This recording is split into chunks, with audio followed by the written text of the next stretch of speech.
Chapter 179. Promotion to Big Brother, Immortal Legend. The Third Medicine Valley. Guin, who was sowing seeds, looked up, a hint of surprise flashing in his eyes. This Xiantiani was no simple person. This momentum was already close to the Nirvana stage. It was known that Xiantiani was only at the 6th-layer Mahayana realm. In the Mahayana realm, even a small gap of one layer was difficult to overcome. For Xiantiani to exude momentum comparable to the Nirvana stage, how incredible was that? Guin became curious about Xiantiani's cultivation technique. Previously, Xiantiani had already given him the cultivation technique, but he was too lazy to look over it. On the other side, at the heavenly repair platform, even after using the secret technique, Xiantiani still couldn't shake the heaven-cutting axe. Veins bulged on his forehead. All the onlookers were shocked, including ancestor Xian Quan and Lu Lingjun. To think that Xiantiani's momentum was so formidable, yet he couldn't budge the heaven-cutting axe. What kind of cultivation level did Sword Venerable Fudao possess? The more they thought about it, the more stunned they felt. Lu Lingjun's reverence for the Supreme Sect deepened. After reaching the Mystic Heart Realm, she felt she could act recklessly within the Supreme Sect. Today's event showed her how far she still had to go. She shouldn't act carelessly in the future to avoid offending Sword Venerable Fudao. Several seconds later, Xiantiani's momentum dissipated. He slowly straightened his body and let go of his right hand. The world was silent. No one dared disturb him. Everyone could feel his pride and anger. They didn't want to provoke him. Previously, Xiantiani had touted himself as the #1 cultivator of the Supreme Sect, even the world. Today he couldn't even lift Sword Venerable Fudao's axe, bringing great shame upon himself. Just as everyone grew tense, Xiantiani suddenly laughed, loudly at first, then thrown back in hearty laughter. Spreading his arms he laughed. Who would have thought our Supreme Sect harbors such a formidable cultivator? I underestimated the world. I am impressed. Impressed. His hearty acceptance of failure relieved everyone. Even though he couldn't match Sword Venerable Fudao, he remained a figure of admiration and reverence in the Supreme Sect. Ancestor Xian Quan took a step forward to console him. Tiani, you represent the future of the Supreme Sect. I am pleased that you can see it this way.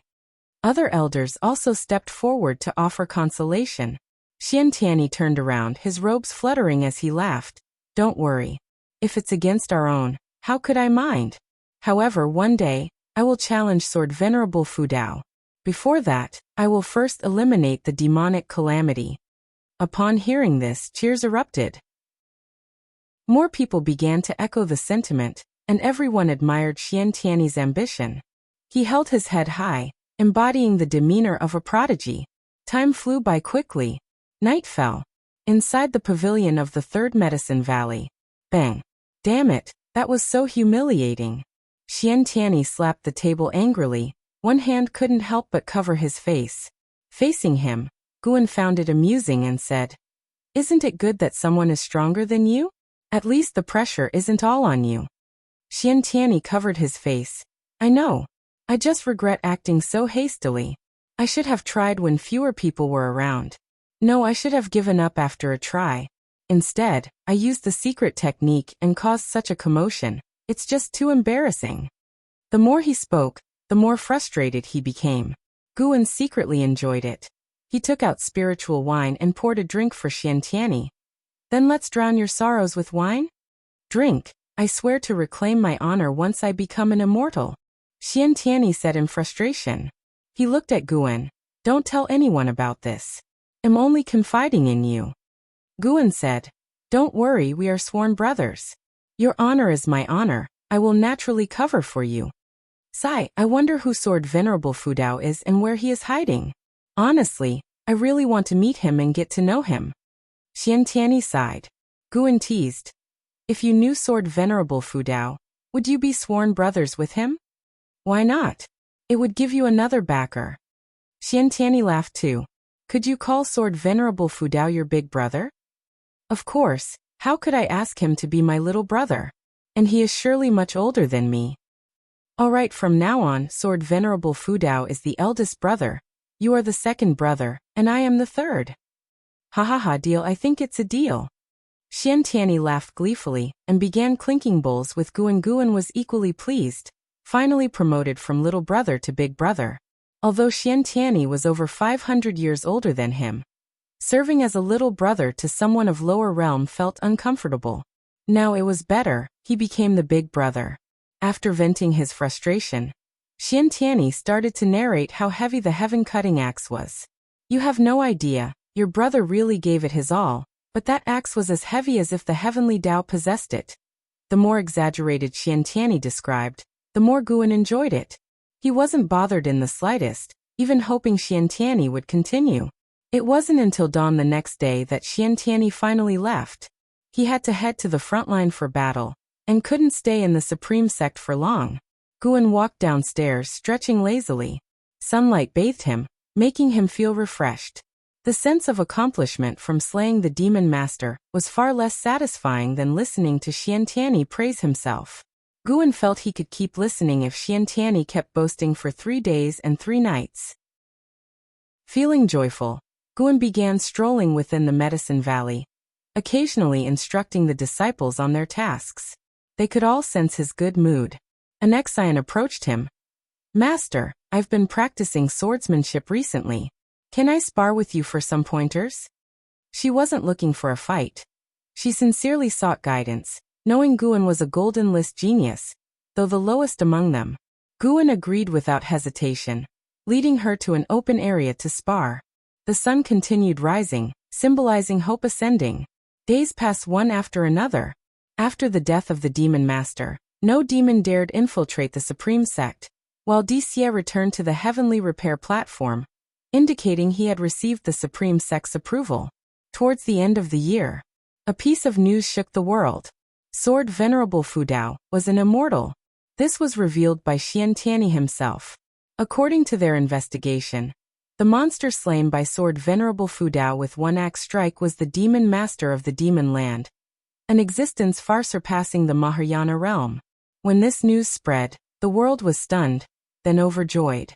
The morale of the cultivators of the 3 dynasties soared, and the cultivators from all over who were slaying demons and monsters also grew more determined. With an immortal backing them, the human race could surely endure this calamity.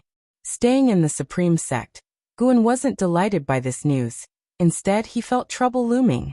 Now surely, the Demon Emperor, Demon Ancestor, and 7 Stars Spirit Realm's eyes would be on Sword Venerable Fudao. Fortunately, no one knew that Sword Venerable Fudao was him. As the winter snow began to melt, Guan headed to the 3rd Medicine Valley. He turned to look at his pavilion. There stood a figure below the pavilion. Ji Xiaoyu. Ji Xiaoyu looked silently at the garden area. Her appearance was extraordinary, with a heavenly charm. Even in a black robe, she exhibited an ethereal fairy-like aura, attracting much attention from the disciples. Guan stepped forward, arriving beside Ji Xiaoyu and said, "Third Miss, long time no see, why have you come?" Ji Xiaoyu withdrew her gaze and turned to scrutinize Guan. "Foundation Establishment Realm, 7th layer, your progress isn't bad. Core formation is hopeful." Guan smiled. "With such a large medicine valley, even a pig could reach core formation. My progress is already quite slow." Ji Xiaoyu neither affirmed nor denied. "The Ji family has completely withdrawn from the Supreme Sect. Do you not regret it?" "Regret what? Haven't you heard that Sword Venerable Fudao is an immortal? With him, the Supreme Sect will surely endure this calamity." Guan shook his head, showing an expression of admiration. He wasn't boasting but aligning with the current mindset of Supreme Sect disciples. Now all Supreme Sect disciples took pride in Sword Venerable Fudao, mentioning him in every 3 sentences. Ji Xiaoyu smiled. "Sword Venerable Fudao is indeed formidable. I also highly respect him. By the way, 3rd Miss, why have you returned this time?" Guan asked. Wasn't she supposed to gather intelligence on the 7 Stars Spirit Realm? Why had she returned so quickly? Ji Xiaoyu said, "I have returned to see Sword Venerable Fudao." Guan widened his eyes. "Have you met him before?" Ji Xiaoyu nodded. "He saved my life, he is my savior." Before Guan could ask more, she continued, "I want to go to the heavenly repair platform. Will you accompany me?" Guan had no objections and agreed. Ji Xiaoyu waved her sleeve, lifting Guan with spiritual power, and flew into the sky. Lu Lingjun, under the mystic pure tree, looked up frowning. Primordial Taoist talisman. Lu Lingjun seemed to recall something, her thoughts drifting into memories. Soon Guan and Ji Xiaoyu arrived at the outer gate city, flying directly to the heavenly repair platform. Many people surrounded the heaven-cutting axe. Zhou Yijian was also there, guarding the heaven-cutting axe, and said in a deep voice, "Each person can try only once. Do not offend the sword venerable, or you will be dealt with according to the strictest sect rules." He raised his sword, causing the surrounding people to disperse. His sword had once received the sword intent of Sword Venerable Fudao, making his name widespread. The Supreme Sect believed Sword Venerable Fudao favored him, as Sword Venerable Fudao had also saved him. Thus, they assigned him to guard the heaven-cutting axe, which he accepted as an honor. Even when his son, Zuolin, approached, he would sternly reprimand him. After the crowd dispersed, he took out investiture of the gods. Guan and Ji Xiaoyu arrived before the heaven-cutting axe. Zhou Yijian glanced at them. "Nephew Gu, you can only try once." His tone was indifferent, but Guan didn't get angry, finding it amusing instead. This guy was too interesting. Ji Xiaoyu didn't immediately touch the heaven-cutting axe. She said, "The heaven-cutting axe was forged by ancestor Xian Tian. The purpose of forging this axe was to better execute a set of axe techniques called the heaven-cutting divine axe. When perfected, the heaven-cutting divine axe could split the sky, and was one of the 9 inheritances of the Holy Land. Perhaps lifting the heaven-cutting axe could lead to the inheritance of the heaven-cutting divine axe." Upon hearing this, Zuolin couldn't help but look at her. Zuolin naturally recognized her. He had attended the Ji family's grand banquet. However, since the Ji family withdrew from the Supreme Sect, he looked down on them and did not greet her earlier. Guan didn't expect Ji Xiaoyu to guess his plan. She had guessed it, yet why say it aloud? Did she not fear the presence of spies from the 7 stars spirit realm? Ji Xiaoyu raised her hand and grasped the handle of the heaven-cutting axe. At that moment, Guan suddenly sensed a mysterious power within her. Primordial Taoist talisman. This woman. She planned to cheat. Chapter 180 Evil Demon Breaks the Seal. Searching for sword, Venerable Ji Xiaoyu grasped the handle of the heaven-cutting axe, and she immediately felt its weight. A weight that struck her soul and filled her with an involuntary sense of reverence. The reason was Gu An's mana at work. Realizing she couldn't lift the heaven-cutting axe, she immediately channeled the power of the primordial Taoist talisman. This was the result of her training in the 7 stars spirit realm. Previously, she could only draw on a tiny bit of the talisman's power, but now she could channel it at will. As the power of the primordial Taoist talisman flooded her bones and muscles, her aura suddenly changed. Zhou Yijian looked at her in surprise, and the surrounding great cultivators, too, were startled, their gazes focusing on her. Guan silently took a step back, avoiding being noticed by the others. Even if Ji Xiaoyu channeled the power of the primordial Taoist talisman, she still couldn't lift the heaven-cutting axe. Before the annihilation of the 7 stars spirit realm, the heaven-cutting axe could not be lifted by anyone. After a while, Ji Xiaoyu released her right hand. Although she failed, throughout the process she didn't seem as strained as Xian Tianyi. Even when channeling the power of the primordial Taoist talisman, her stance was steady, as if she hadn't exerted much effort at all. No one was surprised by her failure, only curious about the aura she had exuded moments ago.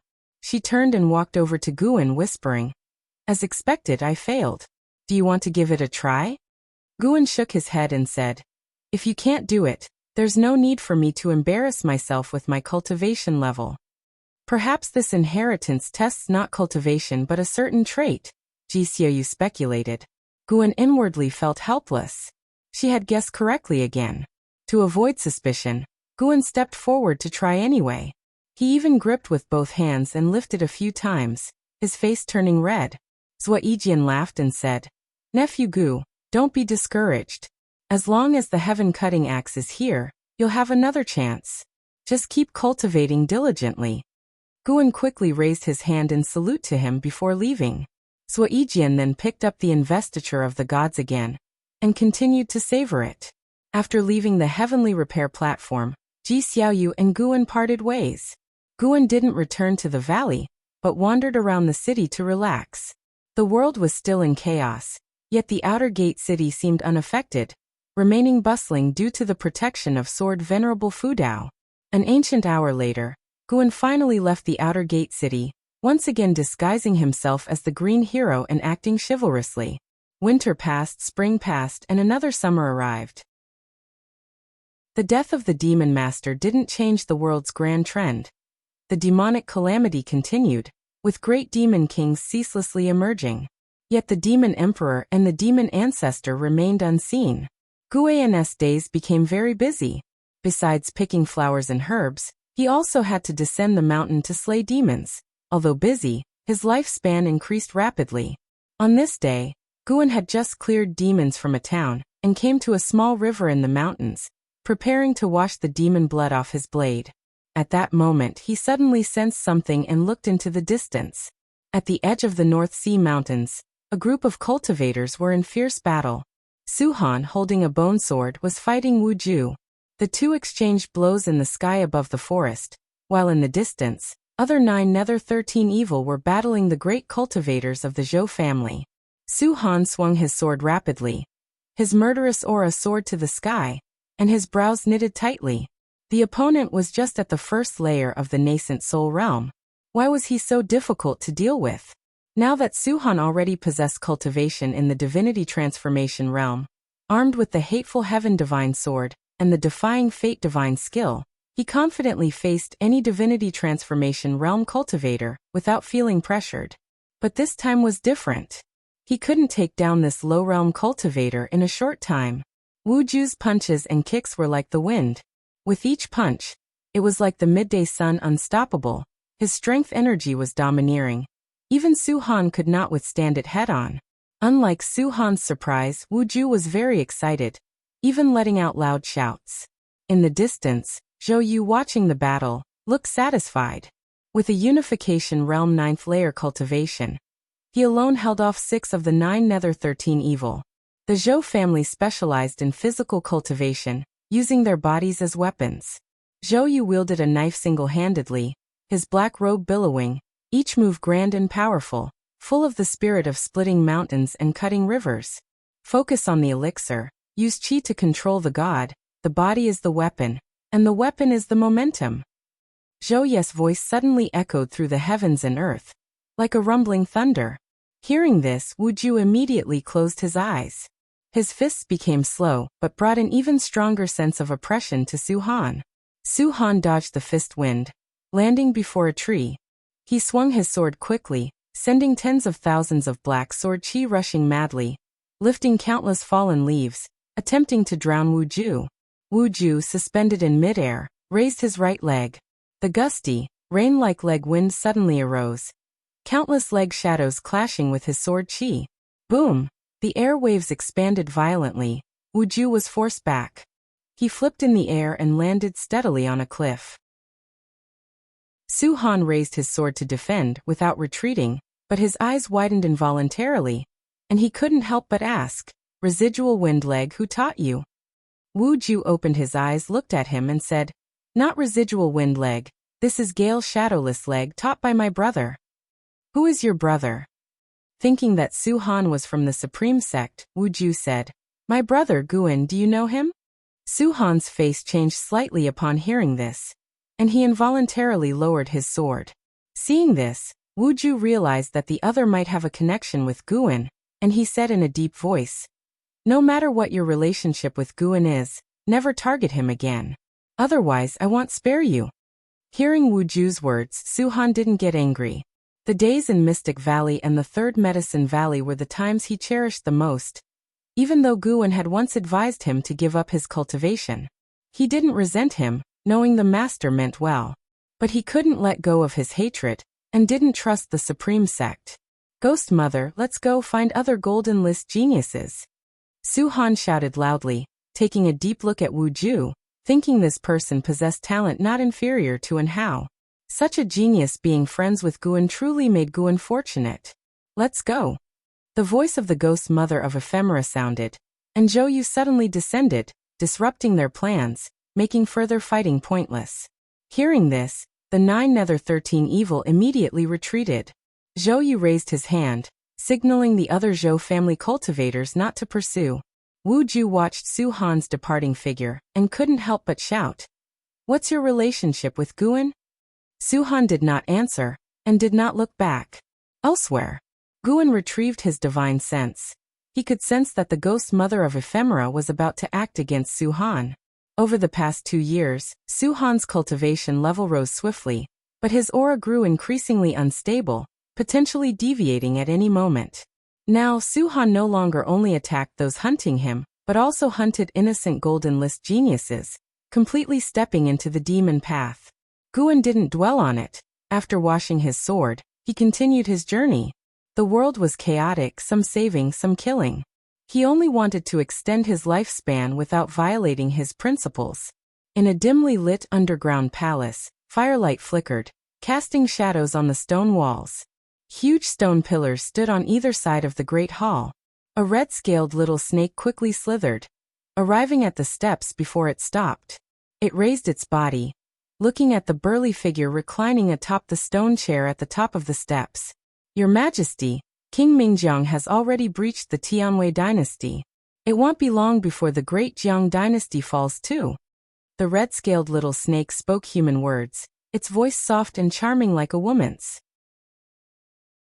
The burly figure reclining on the stone chair was the Demon Emperor, dressed in a loose purple robe, draped in some demon beast's fur, with a necklace of skulls around his neck. His face resembled a human's, with red fur on his cheeks, eyes like an eagle's, thick black hair and 2 sharp horns.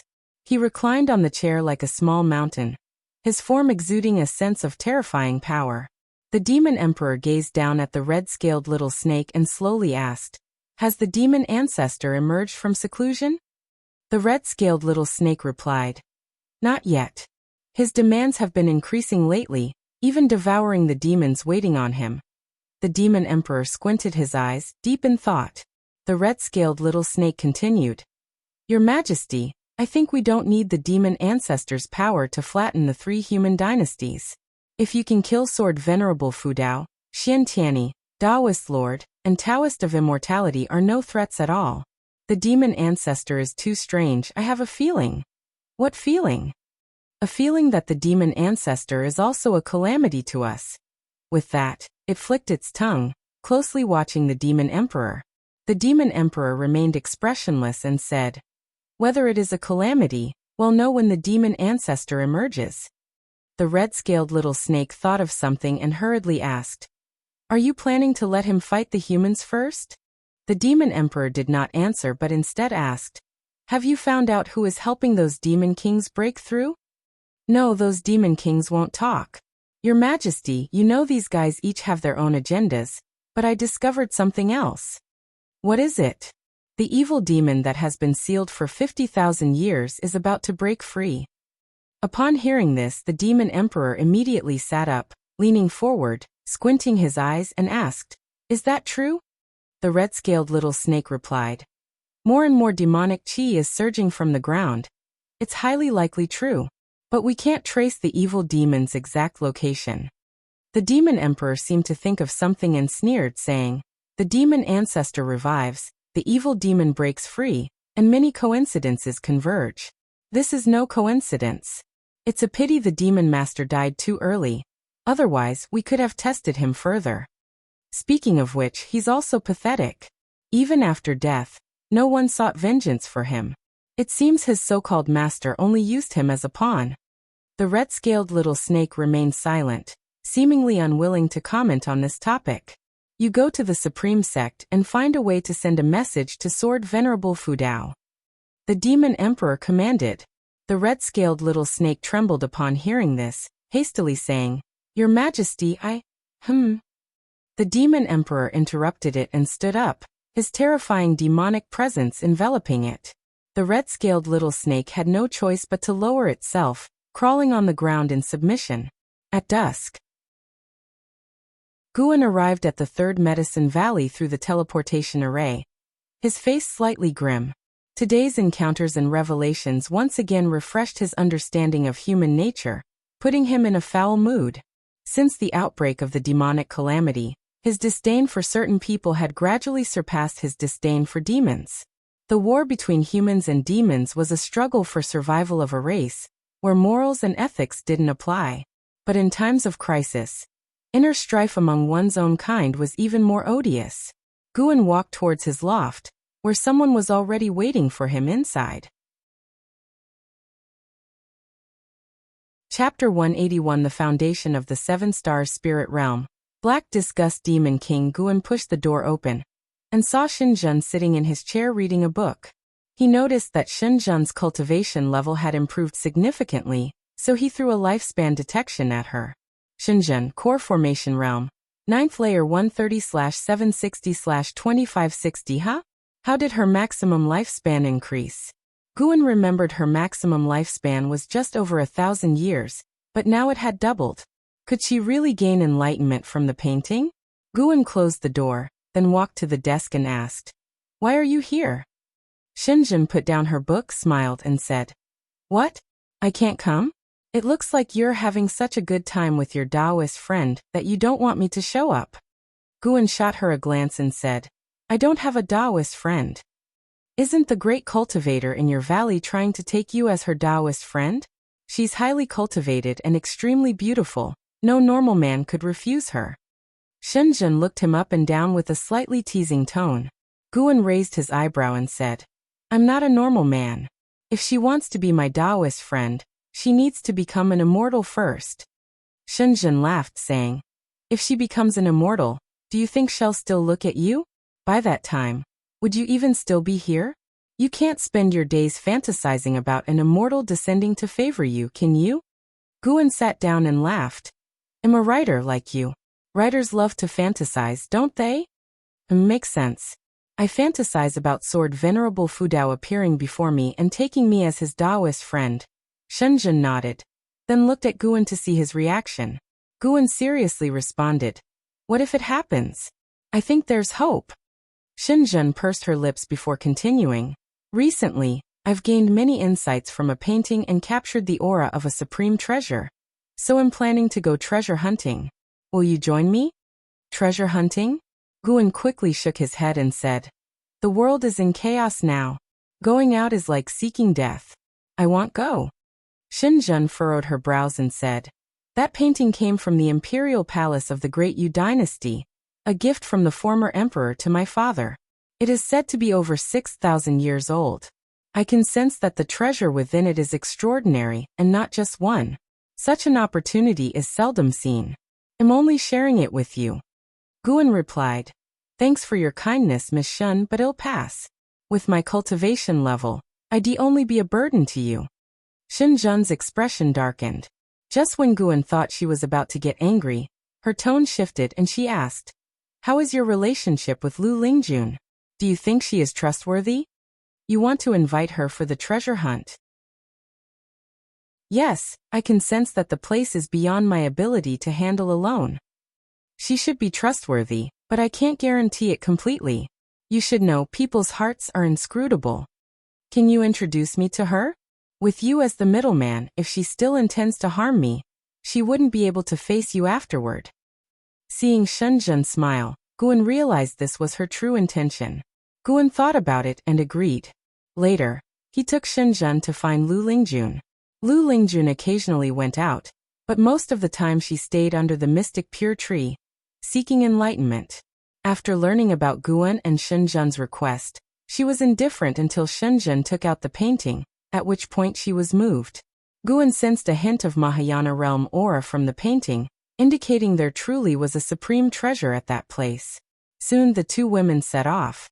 Guan rarely came to the mystic pure tree, and decided to lie against the trunk, closing his eyes for some rest. He began recalling everything he had seen recently, the scenes of slaughter persistently replaying in his mind.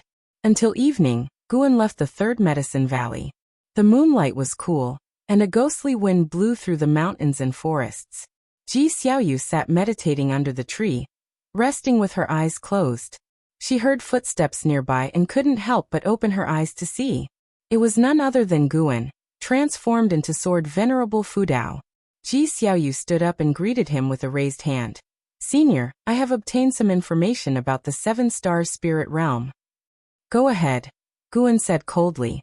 Ji Xiaoyu began to recount the information, and Guan listened attentively. She had learned that the 7 Star Spirit Realm intended to seal off the seas around the continent, and were establishing a dynasty in the northern part of the continent. That dynasty consisted solely of descendants of the 7 Stars Spirit Realm cultivators, and had been around for 400 years. Within the 7 Stars Spirit Realm, their claim was that the Holy Land must not interfere with the evolution of the continent, but they needed to leave human lineage behind, hence the establishment of a new human dynasty in the north.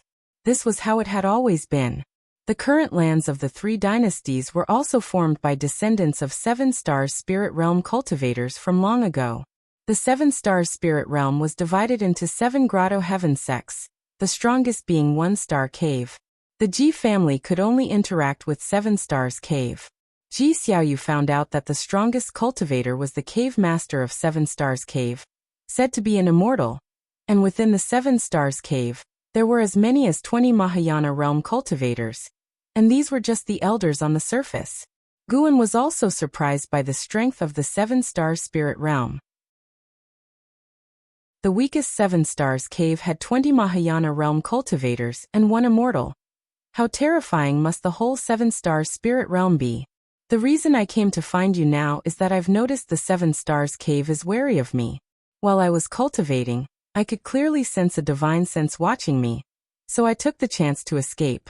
From now on it will be hard for me to return, Ji Xiaoyu said, looking at Guan. She knew that the information she provided wasn't much, which could affect her cooperation with Sword Venerable Fudao. Ever since she learned that Sword Venerable Fudao had killed the Demon Master with a single slash, she had faith in him.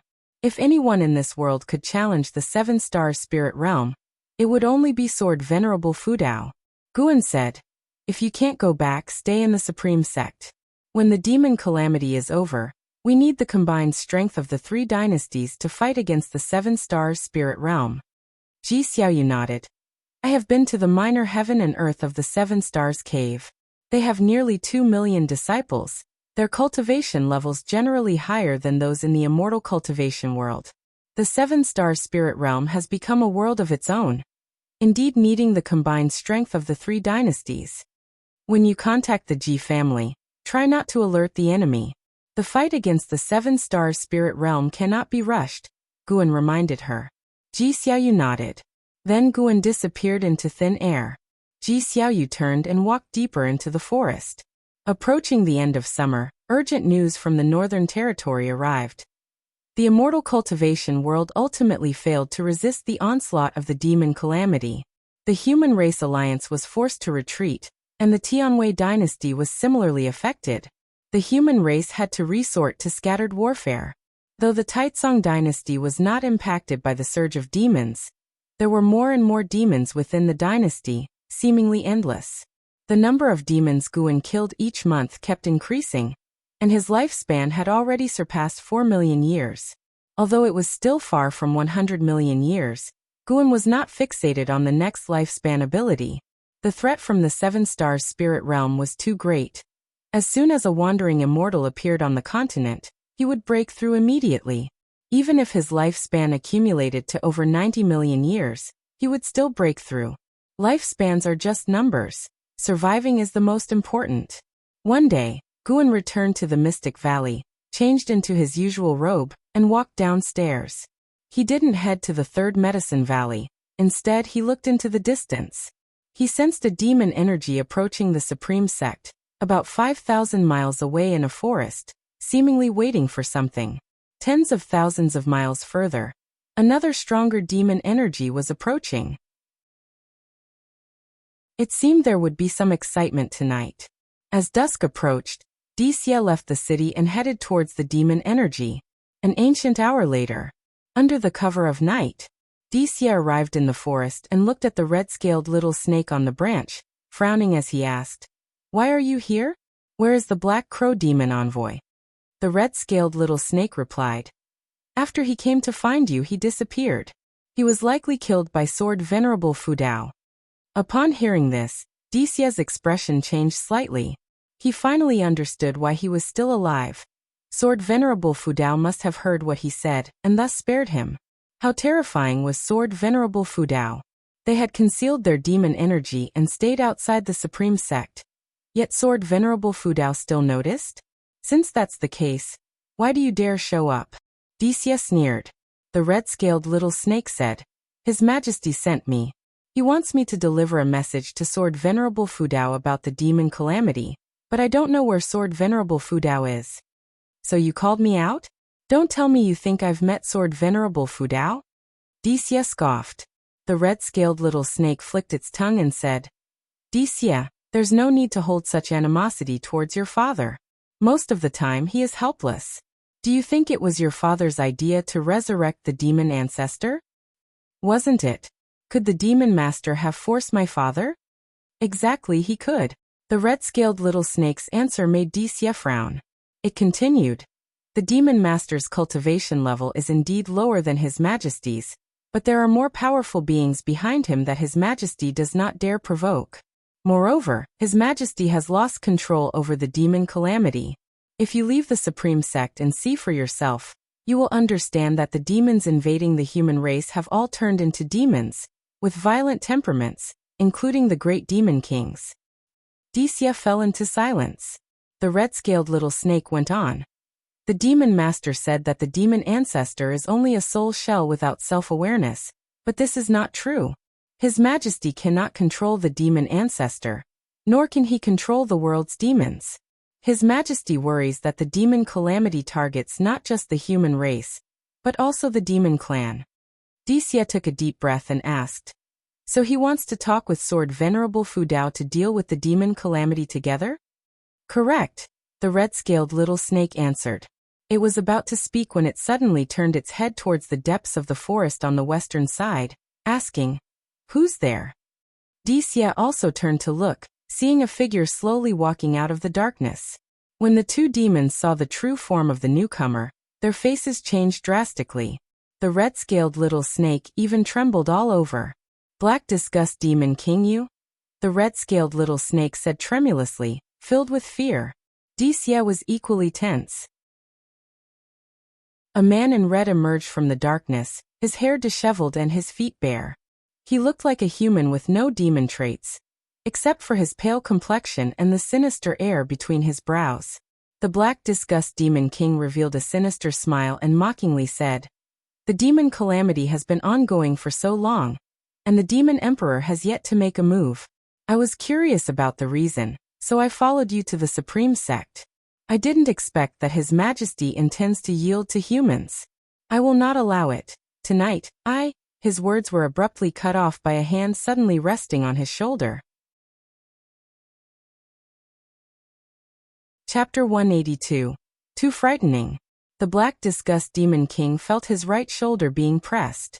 Instinctively, he wanted to leap away, but his demonic power instantly solidified, making it impossible to move. His expression changed drastically, and a sense of panic instinctively arose in his heart. The red-scaled little snake and Dixie widened their eyes. They saw a shadowy figure appear behind the Black Disgust Demon King. A mysterious figure shrouded in dark purple demonic aura. Sword Venerable Fudao. Dixie immediately guessed the true identity of the shadowy figure, his entire body stiffening with fear. He dared not move, but the Black Disgust Demon King could not move. Guan stood behind the Black Disgust Demon King. He initially wanted to hear some information from the demon, but then thought better of it. There was no need to listen. A soul search would suffice. Confirming that the Black Disgust Demon King had animosity towards humans was enough. The Black Disgust Demon King tried his hardest, but could not mobilize his demonic power or perform primordial spirit emergence. With his peripheral vision, he vaguely saw a figure, and his fear reached its peak. Having lived for over 10,000 years, he had never been so terrified. Even when he lost to the Demon Emperor in the past, he had not been this scared. This was a fear of the unknown. The opponent suppressed him with one hand, shattering his understanding. He struggled to open his mouth to speak, but suddenly a terrifying divine sense invaded his mind, causing his eyes to instantly lose their luster. The red-scaled little snake quickly jumped down from the branch, crawling on the ground and trembling, saying, "I mean no harm. Senior, please do not kill me." Dixie remained silent, knowing that Sword Venerable Fudao would not kill him, but the sudden appearance still scared him. This reminded him of the scene when the Demon Master was killed. What kind of cultivation level did Sword Venerable Fudao have? Even though the Black Disgust Demon King was not one of the 72 great demon kings, his cultivation was not much weaker than the Demon Master's. His domain was an area that Dixie's father, the Emperor's father, could not conquer. Seeing that Sword Venerable Fudao did not respond, Dixie and the red-scaled little snake could only wait. They dared not run. With the Black Disgust Demon King subdued, where could they run? As for attacking Sword Venerable Fudao, that would be seeking death. So this is Sword Venerable Fudao. The rumors are true. The red-scaled little snake thought in fear. It had heard that the Demon Master was killed by Sword Venerable Fudao with one axe. Although it seemed absurd and exaggerated, the fact that Sword Venerable Fudao could kill the Demon Master was enough to instill fear. When the Demon Emperor assigned it this task, it was nearly in despair. Along the way, it had managed to adjust its mindset. That night it almost collapsed again. Too frightening. No, too terrifying for demons. This was scarier than meeting the Demon Ancestor. After all, the Demon Ancestor would not appear suddenly. The two demons waited for 2 ancient hours, with each second feeling like an eternity. At this moment, Guan's right hand ignited with cyan flames, quickly enveloping the Black Disgust Demon King. Under the watchful eyes of both demons, the Black Disgust Demon King was reduced to ashes in an instant, without even leaving behind his soul. You have successfully taken 7,090 years of lifespan from the Black Disgust Demon King. Nirvana Realm 3rd Layer. Not bad. It was worth coming out. From the Black Disgust Demon King's memories, he was a renowned genius among the Demon Clan. He once overshadowed the Demon Emperor. Unfortunately, the Demon Emperor later had a great opportunity and surpassed him. If he had not come to the Supreme Sect, he could have lived for another 70,000 years. Was it not good to stay alive? Why cause trouble? Guan thought silently, his gaze turning to the red-scaled little snake. The Black Disgust Demon King's demon core was now in Guan's hand. He deposited it into his storage bag for future needs. Unfortunately, the Black Disgust Demon King did not carry a storage bag or storage ring. This guy was too arrogant, having not used a magic artifact for many years. The red-scaled little snake hurriedly said, "Senior, are you Sword Venerable Fudao?" Although it had already guessed, it still had to ask because it concerned the task assigned by the Demon Emperor.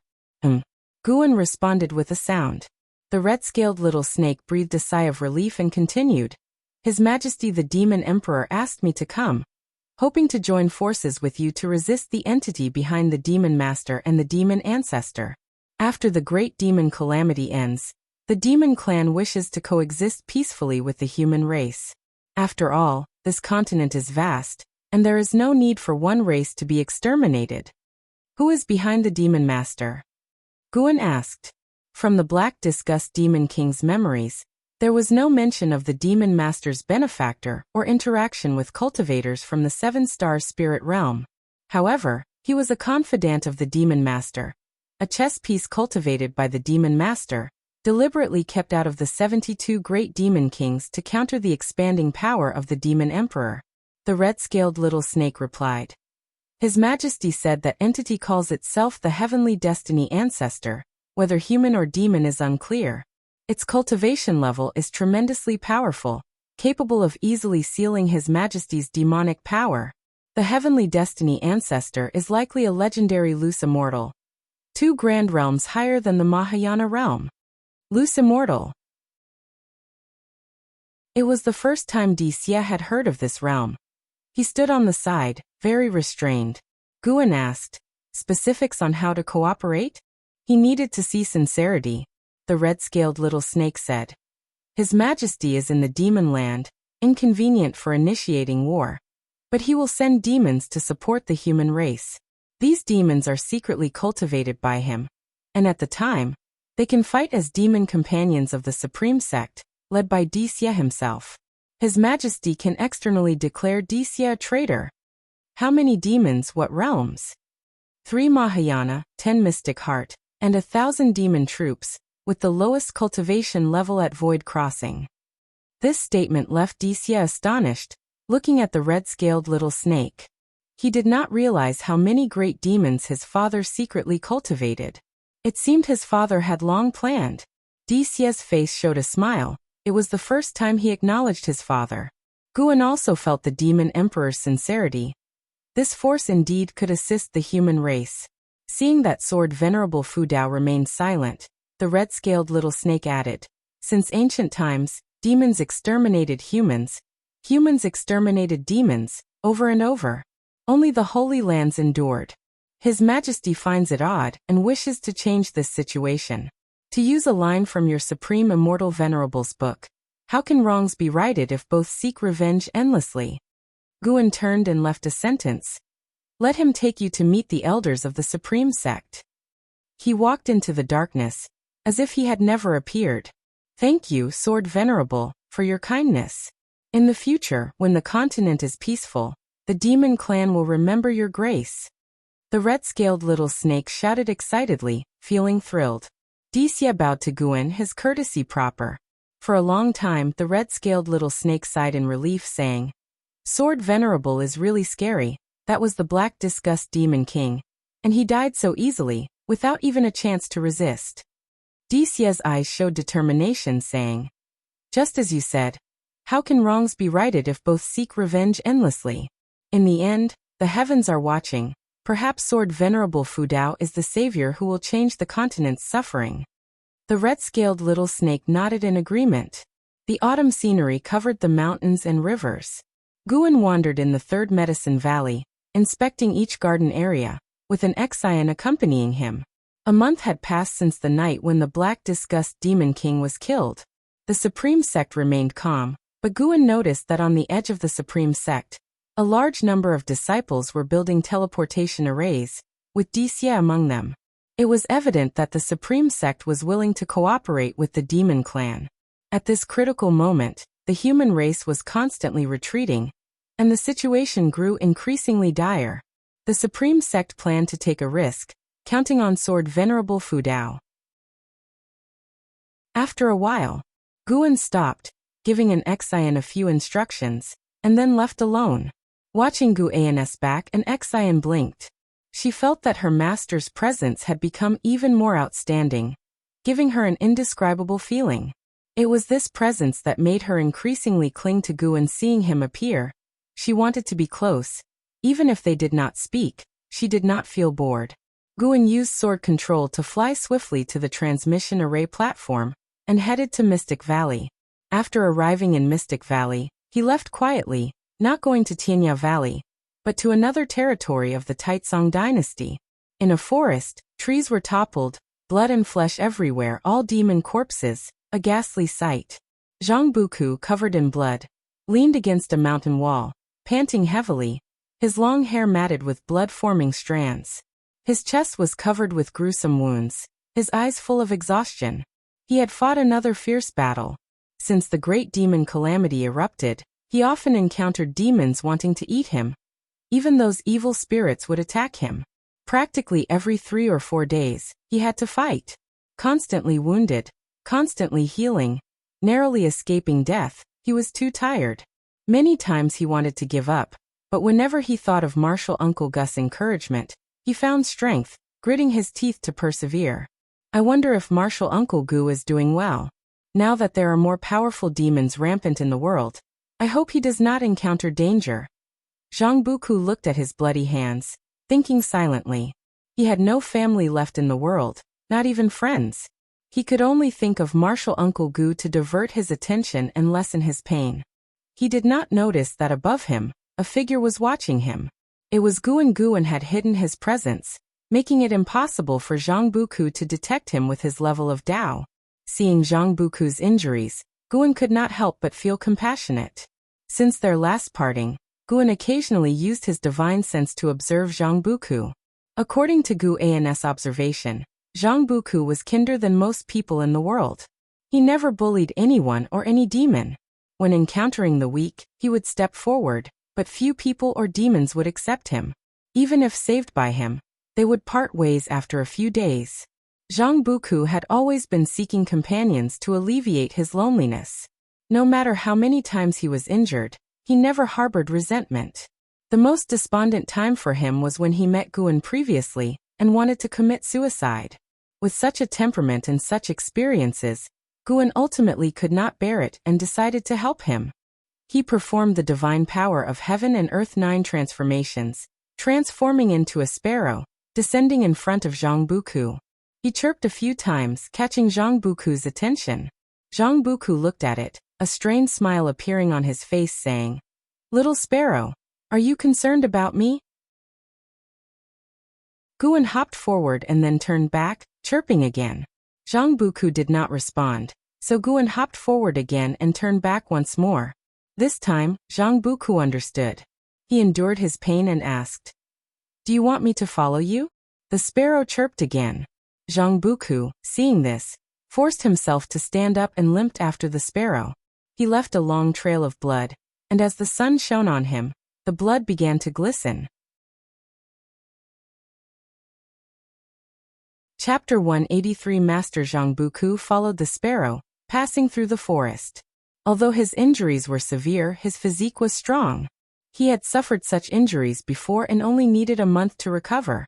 However, he hadn't rested for long before he began his journey again.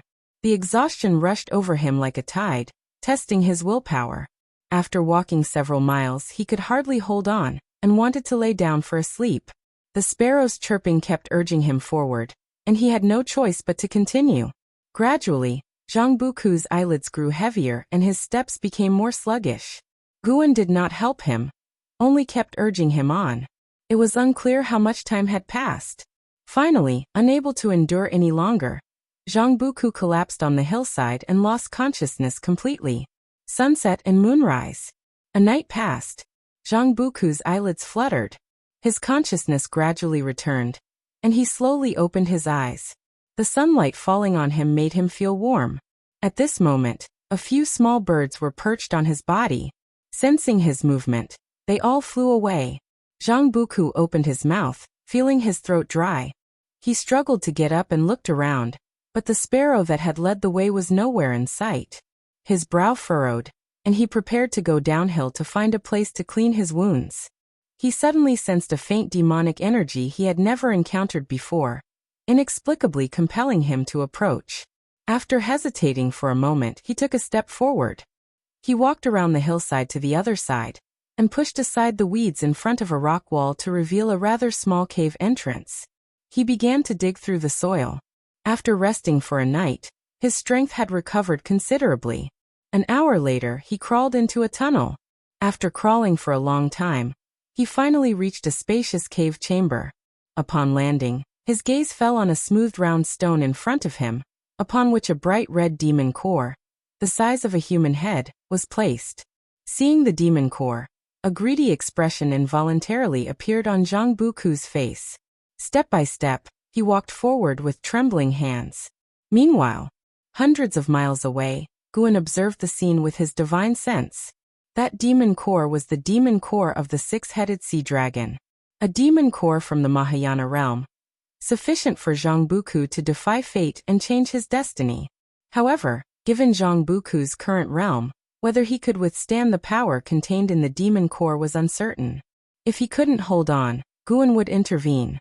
Under his divine sense's watch, Zhang Buku grasped the demon core tightly and began to cultivate, absorbing the demonic power. His body trembled incessantly, the scabs on his skin transforming into blood energy and dissipating.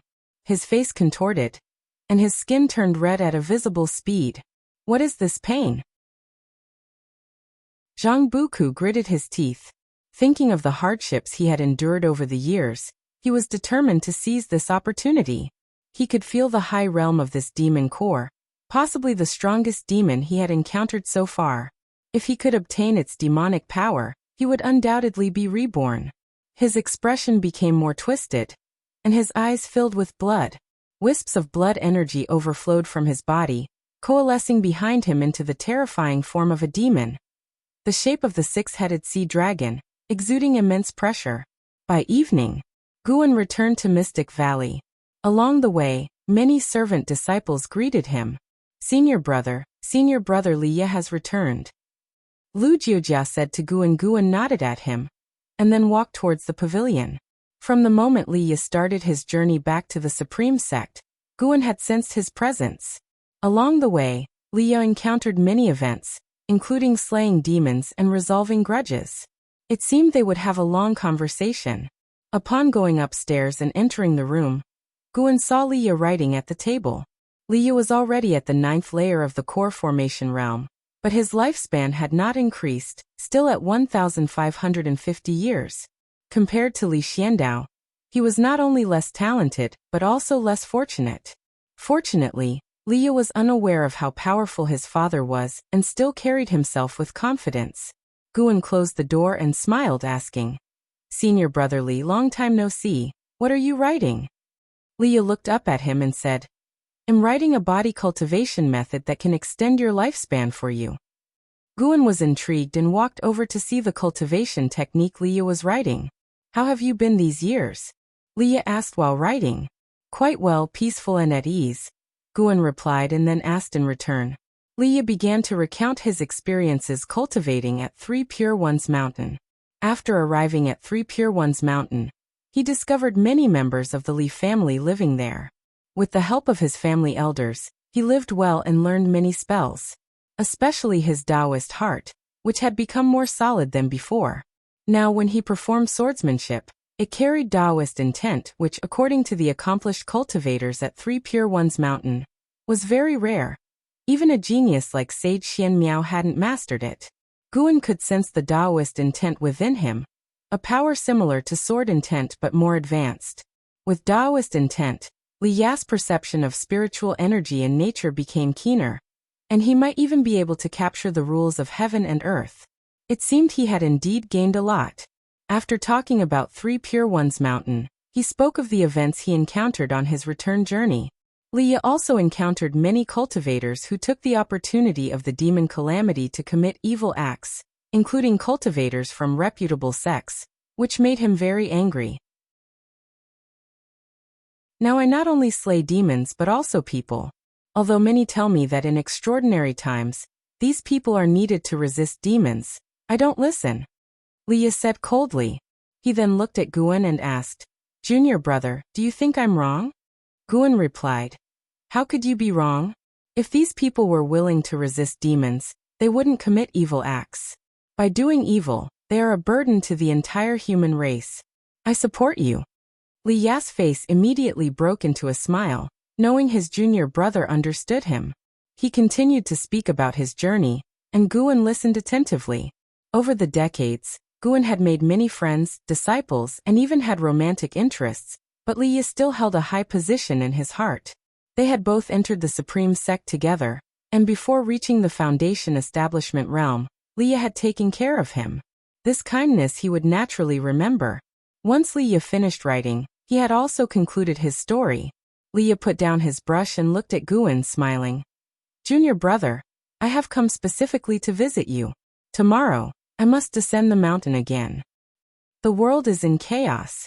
Senior brother can go and do what you must. I don't have your strength and can only plant herbs in Medicine Valley. I will pray for you, wishing you safety," Guan said with a smile as well. Li Ye laughed. "With you praying for me, I will certainly be safe." He then asked, "By the way, do you still have contact with my emperor father?" This matter had been hidden for decades, and Guan felt it was time to speak out, so he told him about Tianya Valley. "I used to disdain him, but now his deeds have made me look at him with new eyes. Follow him well.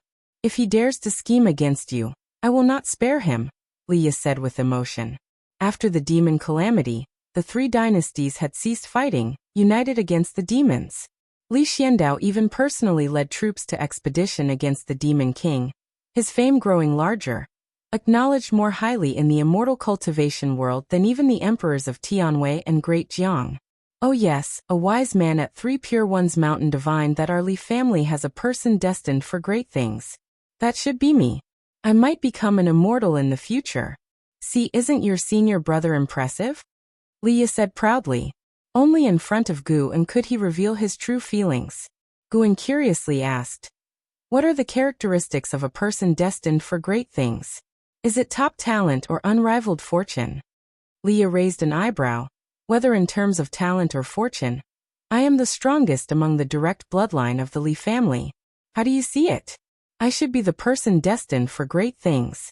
Or do you think there is someone else? You don't possibly like my sister, do you? How could that be? I haven't seen your sister for years. By the way, is senior sister Li well? Of course she's well. But wait, you just said you don't like my sister. Li Ya's eyes widened, and he began to bicker with Guan's senior sister Li was Li Xuanyu.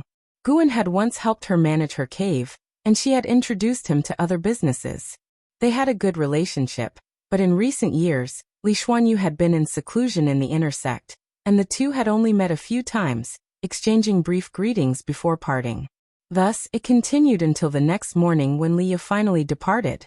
Guan stood at the windowsill, watching him leave. A person destined for great things. Senior brother, in any way I see it, your father seems more like the person destined for great things. In the cave, Zhang Buku sat on the ground shirtless, in meditation. The blood spots on his body had disappeared, and his skin had become even fairer. There were 3 black scales on each side of his neck, and eerie phantasms emerged around him, like the lingering souls of demons. He slowly opened his eyes and stood up, his joints cracking like thunder. Feeling his newfound strength, a look of excitement appeared on his face. Not only had his cultivation level advanced greatly, but his chi blood had also undergone a complete transformation. The feeling was truly wonderful. He began to stretch his bones. After a while, he seemed to notice something and walked to the rock wall, examining it closely. Heaven-cutting divine axe, Zhang Buku muttered. Having been on the run for years, he was unaware of major events in the immortal cultivation world, and had not heard of the heaven-cutting axe, but he could tell that a mighty technique was inscribed on the rock wall. After finishing reading, he discovered it only contained the general outline of the heaven-cutting divine axe, and not the specific mental method, which disappointed him. Just from its description, he could tell the heaven-cutting divine axe was formidable. If he could master it, he would be invincible. He suddenly sensed something and used his divine sense to inspect the rock wall. Bang! A vast amount of memory surged into his mind, causing him to become dazed. After some time, his eyes cleared, and a look of ecstasy appeared on his face. He had unexpectedly inherited the complete heaven-cutting divine axe. Recalling those grandiose moves, his heart burned with eagerness. He was impatient to start practicing the heaven-cutting divine axe, but he had no axe in hand. He glanced around and noticed a stone axe wedged in a crack in the rock, making him delighted. He pulled out the stone axe and swung it a few times, feeling it was too light. Nonetheless, he at least had an axe to practice the moves. He stepped back a few paces and then knelt, facing the rock wall. Senior, though I do not know your identity or whether you are still alive, what I have gained today is entirely due to your grace. From now on, you will be my master. I will never forget your kindness. Afterward, he began kowtowing heavily, his forehead bleeding profusely. Chapter 184 Mutual Appreciation. Suhan's desperate situation in Tianya Valley. Guan, who was picking herbs, smiled. He heard Zhang Buku's words and felt both comforted and accomplished. Senior brother Zhang, did you ever think I would become your son's support? Guan's thoughts drifted back several decades. At that time, Cheng Xiandan was still around, constantly engaged in alchemy and rarely coming downstairs. It was always Zhang Chuanqiu leading him, Liya and Meng Lang in their work. Years passed, and of the original 5 master and disciple members, only Guan and Liya remained. Time flows, and some people and events are taken away by the years, with their traces gradually erased. Autumn leaves danced in the air, as Sunda, Sun Air, and Sun San followed Guan, occasionally asking questions. Normally, neither Luo Hun LV Xian, nor Ji Ruolai paid much attention to them. Only Guan would chat with them and even bring them some gifts whenever he came, so they liked him very much. This time, Guan brought them some spirit fruits, which were very tasty. Although the 3 monkey demons were demon slaves, Guan did not look down on them. Just like when facing Tian Yaoer, he was used to treating all living beings with an equal attitude. Moreover, in his view, even ordinary monkey demons had their own personalities and interesting aspects. Perhaps one day, these 3 monkey demons could also have their own opportunities. Guan told them about the current calamity of demons, depicting the evil deeds of demons and humans, guiding them towards virtue.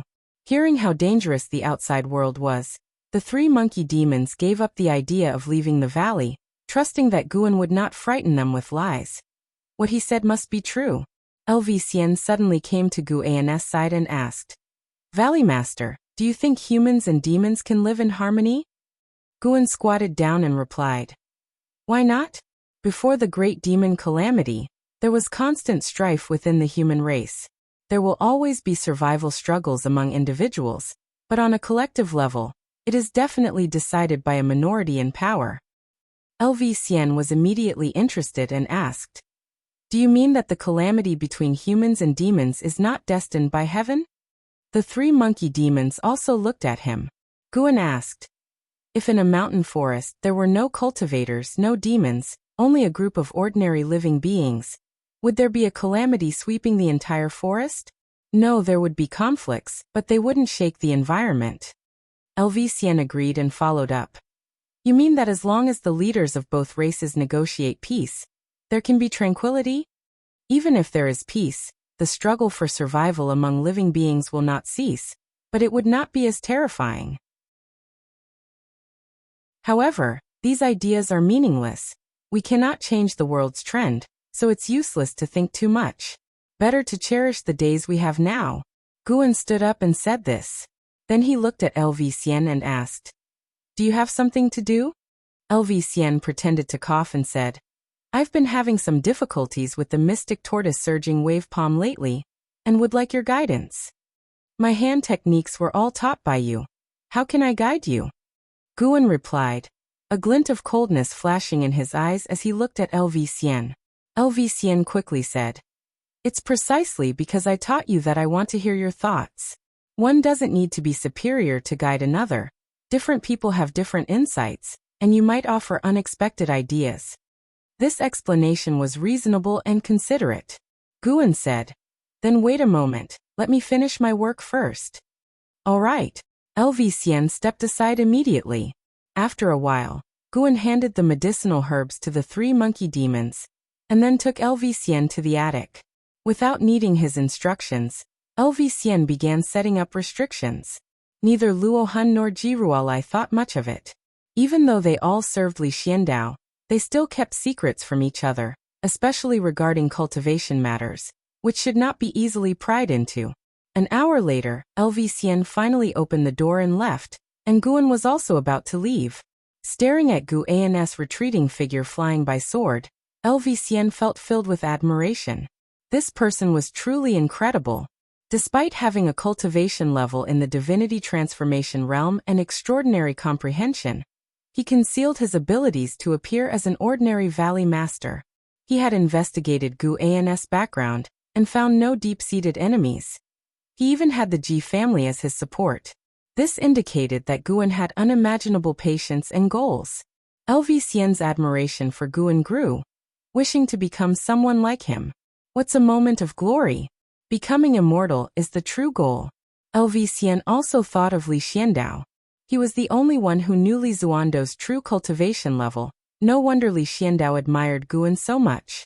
It was mutual appreciation among those with grand ambitions. It amused LV Xian that neither knew the other's true cultivation level. He started to look forward to the day when both would discover each other's true strength. Autumn passed and winter arrived. A major event shook the world of immortal cultivation. The Supreme Sect actually sent a demon army to support the Northern Territory, including a Mahayana realm demon king, causing an uproar. Countless people questioned the Supreme Sect's collusion with the demon clan.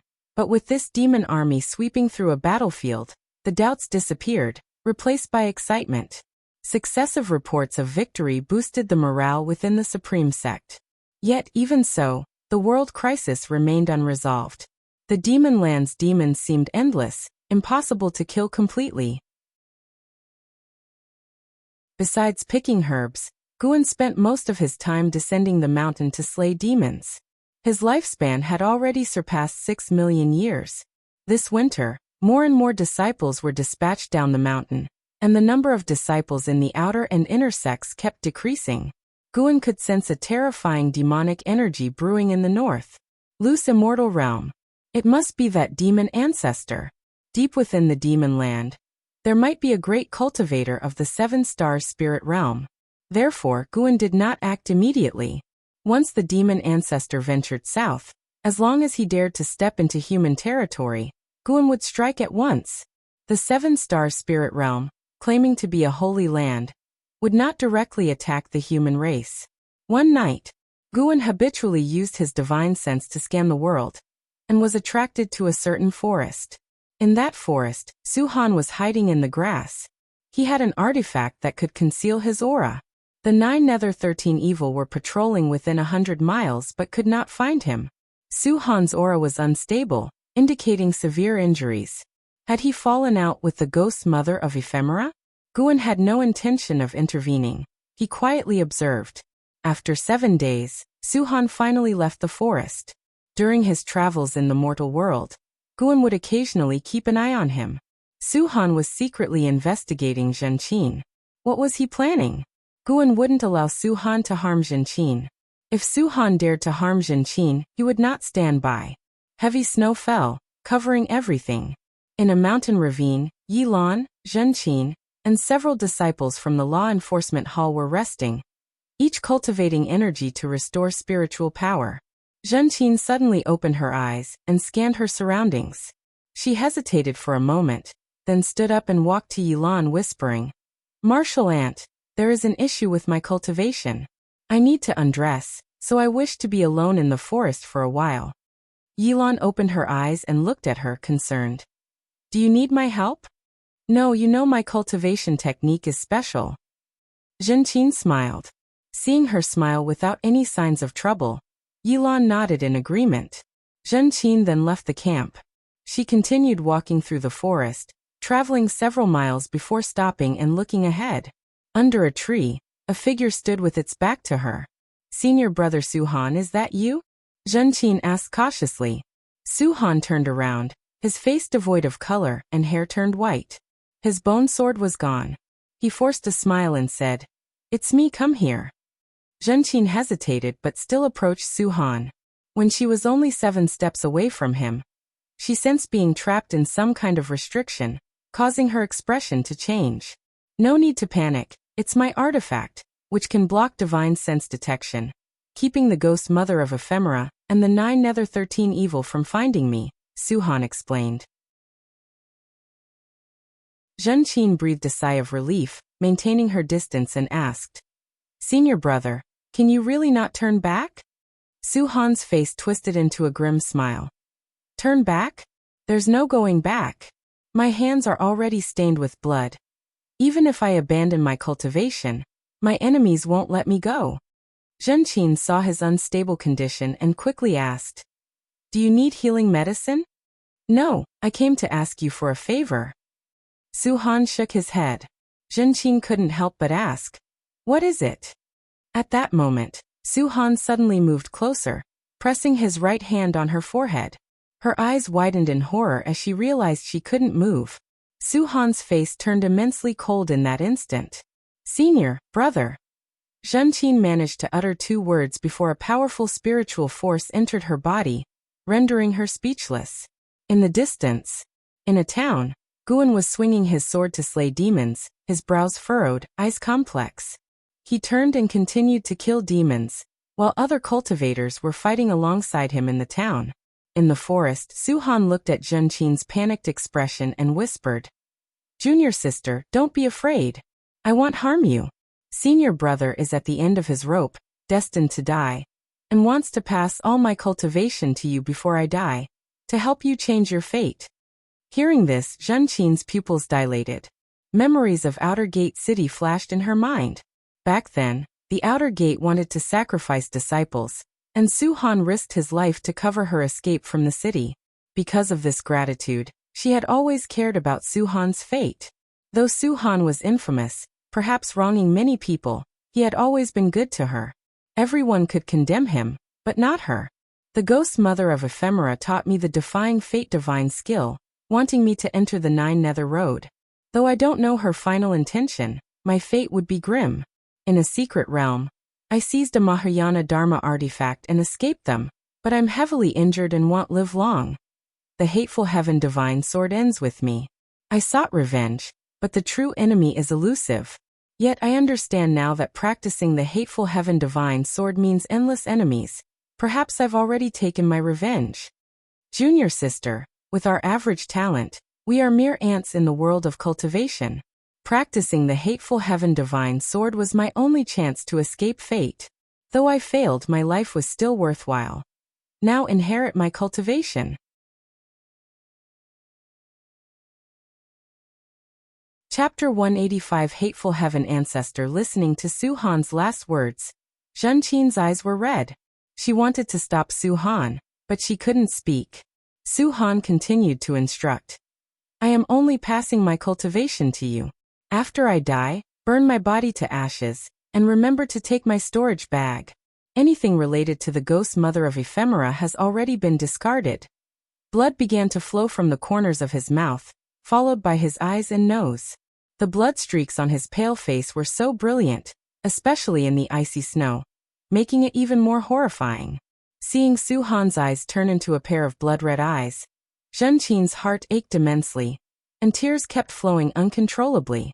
Her robe began to flutter, and her cultivation level started skyrocketing. The power of the defying fate divine skill is very easy to cause deviation, but this cultivation technique itself is meant to be a wedding dress.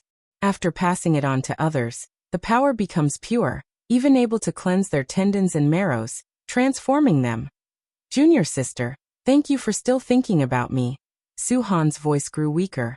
Zhenqin felt her eyelids becoming unprecedentedly heavy. Her vision started blurring. She couldn't see her senior brother's face clearly anymore. Tell master. I am sorry. I disappointed him. He helped me establish my foundation. But instead of repaying him, I only caused trouble. Although this life has been extraordinary, there are too many regrets. Zhenqin's consciousness completely sank into chaos. The snow fell harder and harder, as if the heavens and earth were lamenting. No one knew how much time had passed. Zhenqin's consciousness began to wake up, and she suddenly opened her eyes, awakening as if from a dream.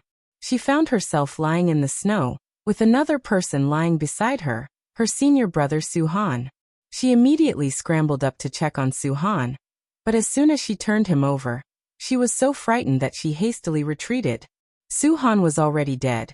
His whole body was purple, and he was skin and bones, looking as if his flesh and blood had been sucked dry, extremely terrifying. Senior brother. No. It shouldn't be like this. Zhenqin sat desolately on the ground, staring at Su-han. She could feel an unprecedentedly powerful spirit power within her, but she wasn't the least bit happy.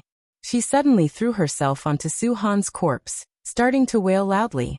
When she flipped Su-han over to face the sky, she noticed that his purple lips were slightly curled, as if he had died without pain. After a long time, after Zhenqin vented her emotions, she slowly stood up. There were still tear stains on her face, but her expression had become colder than ever. She raised her right hand, and with a gesture, Su-han's gold ring flew into her hand. She could feel the immense power contained in this gold ring. Even though she had been transformed, it still shocked her. This must be a Mahayana Dharma artifact. Zhenqin's eyes turned back to Su-han. She bit her lip, her eyes full of struggle. Her trembling right hand lifted, a spirit power fire igniting on it. Are you really willing to burn the senior brother who passed on his cultivation to you? A voice came from the side, startling Zhenqin. She turned to see a small figure in white sitting on the trunk of a tree behind her, wearing a mask. She was stunned for a moment, then couldn't help but cry out in joy. Mountain God! She immediately knelt down, continuously kowtowing to the mountain god. Guan looked down at her with a deliberately frivolous tone, laughing. "What are you doing?" Zhenqin looked up and hurriedly said, "Please save my senior brother, mountain god. He killed so many people, why should I save him?" Upon hearing this, Zhenqin panicked and said, "How many people did he kill? Looking at the world, which great cultivators' hands aren't stained with blood. The immortal cultivation world is inherently competitive. My senior brother didn't want to kill, but many people wouldn't tolerate him and forced him onto this path. He cultivated the hateful heaven divine sword. It's said that the greater the hatred of the sword practitioner, the stronger the sword intent, but my senior brother is not invincible in the world with the hateful heaven divine sword, which shows that his hatred is not that great. He also cultivated the defying fate divine skill of the ephemera sect. This skill can seize others' cultivation. If my senior brother had no bottom line, his cultivation level would be even higher." As she spoke, she became more and more agitated, releasing all her grievances. She felt aggrieved for Su Han. Su Han grew up without a mother, his father passed away early. He carried a blood feud and entered the supreme sect. The hateful heaven divine sword he cultivated was passed down by his father. What wrong did he do? Others hunted him down, shouldn't he fight back? Su Han never killed ordinary people. Even to become stronger, he only killed cultivators. The righteous path of the world. Zhenqin did not believe those great cultivators never killed innocent cultivators. Guan looked down at her and said, "The world has countless paths to cultivation. He must be responsible for his choices. Do you know what the fairest thing the heavens provide to all beings is? It is death. Since people have died because of him, he will naturally die as well." Zhenqin wanted to refute, but feared offending the mountain god. Guan continued, "You think he had no other path and he thought so too. But if you think carefully, was that really the case? I don't think so. You both came from the same sect. Why are you living well?" After hearing this, Zhenqin gradually calmed down. If you truly believe your senior brother was without fault, then you will walk the same path. This is not what he wished to see. Guan's tone became ethereal. The dead cannot be brought back to life. I am just a mountain god. I don't have such power. But I can take away your senior brother's body and leave you with a sliver of hope. How about it? Upon hearing this, Zhenqin did not respond immediately.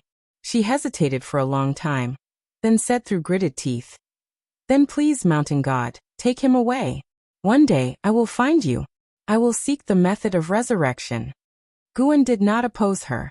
If Zhenqin had one more goal, her future cultivation would be more diligent. He raised his right hand, taking Su Han's body into his hand, making it very small, leaving only a storage bag on the snow. Seeing the mountain god's miraculous divine skills, a grief-stricken Zhenqin was too sad to be amazed. She got up and asked, "Mountain god, why are you here?" Guan disappeared from the tree branch, leaving a sentence. Who says a mountain god can only stay in one place? Moreover, I am not just a mountain god. Upon hearing this, Zhenqin was awed, thinking that this mountain god might hold a transcendent position among the immortals and gods. She wiped away her tears and infused the gold ring with spirit power, causing the barrier to disappear immediately. She headed toward the place where Yilan and others were stationed. Her senses had already captured the aura of Yilan and others. They spread out, moving quickly, clearly searching for her. Inside the mystic heaven cave mansion, Guan placed Su Han's body on a stone table, looking at his apprentice's face, feeling a bit dazed. He thought of when they were in the mountains of Mystic Valley years ago. He guided Su Han in swordsmanship, and Su Han generously gave him the hateful heaven divine sword technique passed down from his family. He recalled how, when demon cultivators attacked Mystic Valley, Su Han stood in front of him without hesitation to protect him. He felt he had not owed Su Han anything, but in reality, Su Han had not wronged him either. Su Han had simply chosen a different path. Guan used his mana to start freezing Su Han's body, preventing it from decaying. The soul remained temporarily within the body. He had no way to resurrect the dead. This was the best he could do. During the freezing process, Guan detected something. raising an eyebrow. Suhan only transferred his power to Zhenqin, but the hateful heaven sword intent remained in his body. Guan sensed that this sword intent contained many causal connections, one of which was very complex, reaching the loose immortal realm. How could Suhan have come into contact with a loose immortal? Could it be the creator of the hateful heaven divine sword? Guan raised his other hand, taking Suhan's sword intent into his palm, forming a cluster of blood energy swirling in his hand. After Suhan was fully frozen, Guan walked aside and began to study this sword intent. As early as the Nirvana realm, Guan could detect causal connections and observe the past decade of beings of lower realms. Now his perception of causality was even stronger. In his eyes, causal auras constantly formed lines. The one belonging to the loose immortal extended from the mystic heaven cave mansion to the ends of the heavens and the earth. Guan turned, using his divine sense to trace the line. They spanned countless mountains. His divine sense traversed oceans, finally landing on a vast island. On this island lived millions of people. A third of them were cultivators, and their cultivation levels were very high, with 7 at the Mahayana realm, 1 at the Nirvana realm, and 1 at the loose immortal realm. The loose immortal was hidden underground on the island, within a complex barrier. The hateful heaven ancestor has developed hostility toward you, and his killing intent is increasing. Would you like to perform lifespan detection on him? How does he know about me? Guan was secretly alarmed. He hastily dissipated the hateful heaven sword intent in his hand, choosing lifespan detection. Hateful heaven ancestor, loose immortal realm second layer 14809/25000/28000, loose immortal realm second layer. After a moment of hesitation, Guan disappeared from his spot. In a mysterious underground chamber, the hateful heaven ancestor, clad in a gray robe, meditated on a prayer mat. He kept his eyes closed, brows furrowed. Mountain God, who was playing tricks. I didn't expect such a figure to be hidden on that continent. The hateful heaven ancestor muttered to himself, opening his blood-red eyes. He could spy on all sword practitioners through the hateful heaven divine sword intent. Suhan was too far from him, causing a delay in his spying process. The thought of the mountain god taking Suhan caused him unease. Moreover, it seemed the mountain god was deducing his causality. Has he transformed into a mountain god to evade the 7 stars spirit realm? Or is he from the 7 stars spirit realm himself? The hateful heaven ancestor pondered with a frown. Suhan's death made him furious. Fewer and fewer people were cultivating the hateful heaven divine sword. The immortal cultivation world was well aware of its price, severely impacting his plans. For this reason, he had turned his eye to the continent. Unfortunately, in less than 1,000 years, the reputation of the hateful heaven divine sword on that continent also turned foul. Having finally found someone to inherit the hateful heaven divine sword, he naturally cared. He felt resentment toward the ghost mother of ephemera and the 9 nether 13 evil, even considering exterminating those insects, but feared being discovered by the 7 star spirit realm. Now no one on the continent cultivated the hateful heaven divine sword. The more the hateful heaven ancestor thought about it, the angrier he became, even developing murderous intent. No, I have to go there myself and personally pass on the teachings. The hateful heaven ancestor thought silently, closing his eyes to continue cultivating. This matter could not be rushed. He needed to wait until the so-called calamity of demons and spirits ended before quietly sneaking onto the continent. He had already discovered that the 7 star spirit realm had nurtured another human dynasty.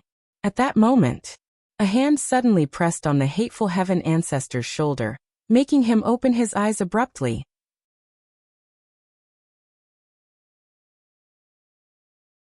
Chapter 186. Hateful Heaven Path. Demon Ancestor intends to head south. Hateful Heaven Ancestor had stayed in his cave for over 1,000 years without taking a single step outside. None of the cultivators on the island knew he was hiding there. Suddenly, someone tapped him on the shoulder. Even though he had loose immortal cultivation, he was still startled. He instinctively wanted to turn his head, but at that moment, an incredibly terrifying mana surged into his body, destroying his bones and tendons before restraining his primordial spirit. Behind him stood Guan, who had performed the 9 extremes yin-yang body. Guan pressed a hand on his shoulder, looking down at him. Although there was only one major realm difference between loose immortal and wandering immortal, the gap was vast. Moreover, Guan had 9th layer wandering immortal cultivation, while Hateful Heaven Ancestor only had 2nd layer loose immortal cultivation. Puff!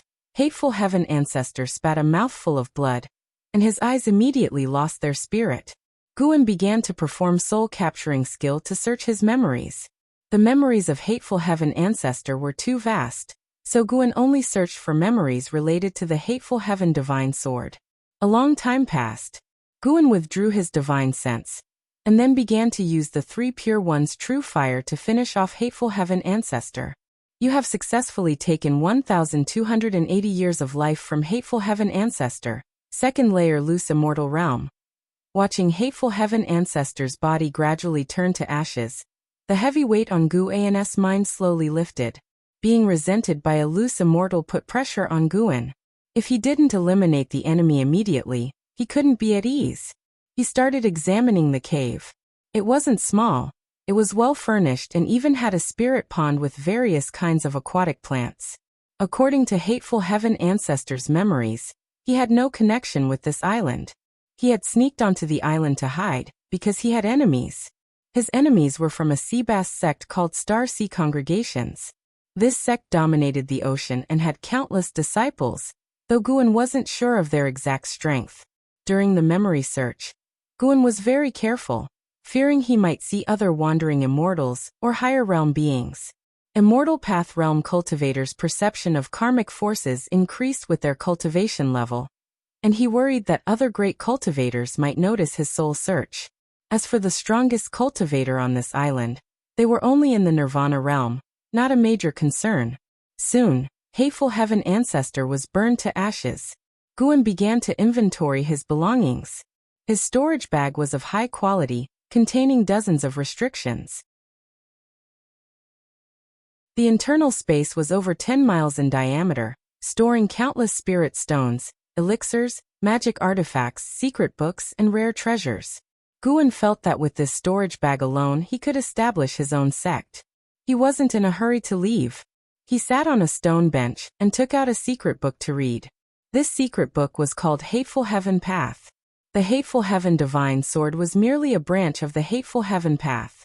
Because Hateful Heaven Ancestor had been a sword cultivator, he had created the Hateful Heaven Divine Sword. Hateful Heaven Path was a legacy discovered by Hateful Heaven Ancestor in an ancient palace under the sea when he was 1,000 years old. It was said that this palace belonged to a powerful sect from ancient times. When the ocean submerged the mortal world, everything sank to the seabed. Hateful Heaven Ancestor had reached his current height relying on the Hateful Heaven Divine Sword. He propagated the sword technique, allowing sword cultivators to bolster his Hateful Heaven Path. The power of the Hateful Heaven Divine Sword came from borrowing his strength. In this process he would continually absorb the other party's chi fortune and lifespan. Thus, those who practiced the Hateful Heaven Divine Sword advanced quickly in cultivation, but also died quickly. The cultivator from the sword sect of the Great Yu Dynasty, who created the Hateful Heaven Divine Sword, had also been taught by him, not self-created. After perusing it, Guan thought Hateful Heaven Path was indeed powerful, but it was too sinister. Moreover, practicing this path would lead to backlash. For example, Hateful Heaven Ancestor couldn't be exposed to sunlight, and could only act at night. Even as a loose immortal, walking in the sunlight would cause heart demons to torment him. Guan threw the secret book into his storage bag, and continued to inventory the other secret books. At the end of the year, the demonic catastrophe was entering a more severe stage, and the Supreme Sect began mobilizing outer disciples to patrol the surrounding areas. That day, a violent demonic cat rushed into Mystic Valley, attempting to attack servant disciples.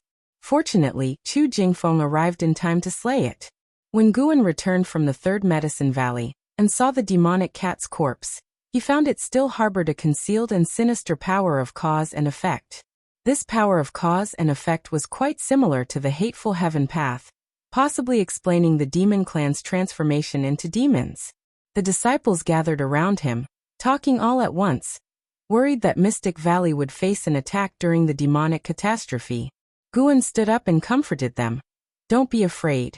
With the protection of the Supreme Sect, nothing will happen. The disciples didn't believe him. If there was a demonic cat today, what would appear tomorrow?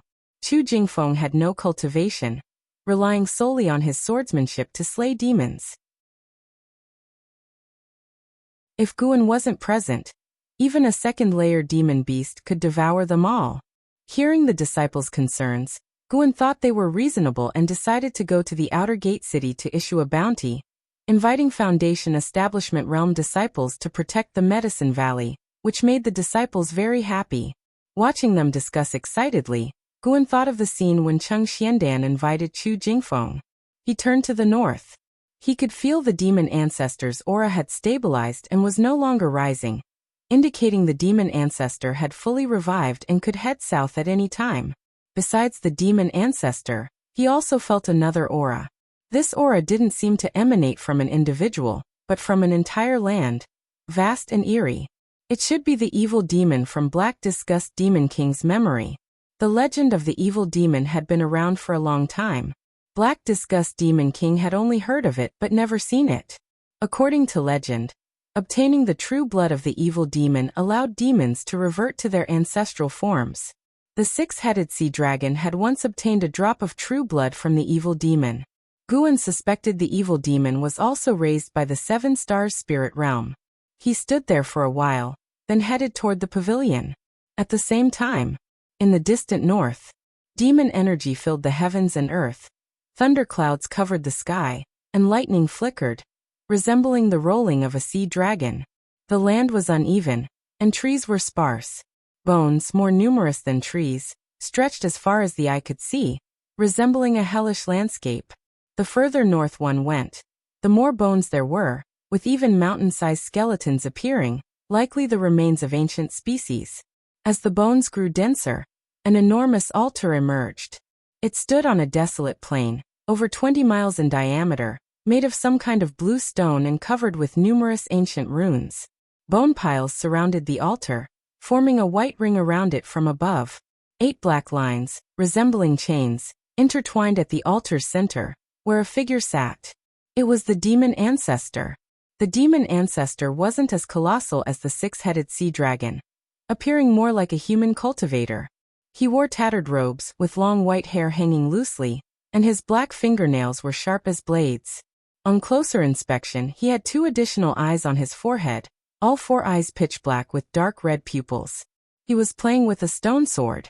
The blade wasn't long and was as wide as his arm, appearing ordinary. I'm hungry. The demon ancestor suddenly spoke, his voice booming like thunder, accompanied by the roar of tigers and dragons. A figure flew in from the horizon, a bird demon with black wings. He hovered at the altar's edge, looking nervous as he said, Demon Ancestor, all the demons within 1,000,000 miles have been eaten by you. His Majesty has also gone south to join the battle. There's no food left for you. His gaze towards the demon ancestor was filled with fear, and he tried hard to keep his voice from trembling. The demon ancestor glanced at him, his eyes cold, causing him to immediately bow his head. Who says it's all been eaten? The demon ancestor's voice echoed, its tone lazy. Upon hearing this, the bird demon's face changed color drastically, and he turned to flee, disappearing in an instant into the horizon. The demon ancestor's eyes narrowed, and the space in front of him rippled. That bird demon suddenly appeared before him, and he grabbed its head, smashing it violently onto the altar. Blood splattered, and the demon ancestor showed a ferocious, cruel smile. He opened his mouth and bit down directly. Ah! The bird demon let out a miserable scream. The demon ancestor didn't choose to kill it, but to eat it alive. A long time passed. The demon ancestor sat in a blood-soaked area, surrounded by black feathers. He licked the blood on his fingers, his gaze looking towards the horizon. It's time to prepare to head south. The New Year's Spring Festival arrived, but it was very quiet, not as lively as in past years, and the banquets quickly dispersed. In the dead of night, on Heavenly Phoenix Mountain, in Nianchu Cave, Guan was spending the festival with Tian Yaoer. While roasting lamb, Tian Yaoer repeatedly showed off the limitless freedom step, moving back and forth and occasionally using her innate divine skill to transform into various female demons. Guan couldn't help but laugh and ask, "Why do you keep transforming into female demons?" "I want to see if the master likes it." Tian Yaoer stopped and giggled. Guan commented, "None of them are as pretty as you. Stop transforming from now on." He was telling the truth. Tian Yaoer was already stunningly beautiful, far superior to the female demons who retained demonic features. Hearing this, Tian Yaoer was overjoyed and immediately pounced on Guan, clinging to his arm. After being affectionate for a while, she asked, "Master, can you catch a few more demons to keep me company?" Guan asked, "What kind of demons do you want?" "Just female demons, preferably young ones, easy to control," Tian Yaoer smiled. Guan thought for a moment and nodded in agreement. Now that the various zones in Nianchu Cave were running smoothly, he could capture a few demons for Tian Yaoer to assist her, ensuring she could focus on her cultivation. "Let's see if I come across any later." "I don't like randomly catching demons," Guan said, focusing on the roasted lamb leg in his hand. Tian Yaoer nodded and smiled. "Master is kind-hearted and only saves demons. Being chosen by you is their blessing." "What do you mean, kind-hearted? Don't use words incorrectly. Anyway, Master is very nice. You're the best person I've ever met." "How many people have you met in your life?" "Oh, it doesn't matter. You're the best. Meeting you is the greatest blessing of my life." As she spoke, Tian Yaoer's gaze fell on the mask on Gu An's face. She really wanted to remove Gu An's mask but was afraid of angering him. Guan handed her the lamb leg and then stood up, saying, "All right, you eat slowly. I have to go." Tian Yaoer froze and quickly asked, "So soon? Where are you going?" Guan vanished into thin air, leaving a single sentence. "To check on another lonely demon." Tian Yaoer's smile instantly froze.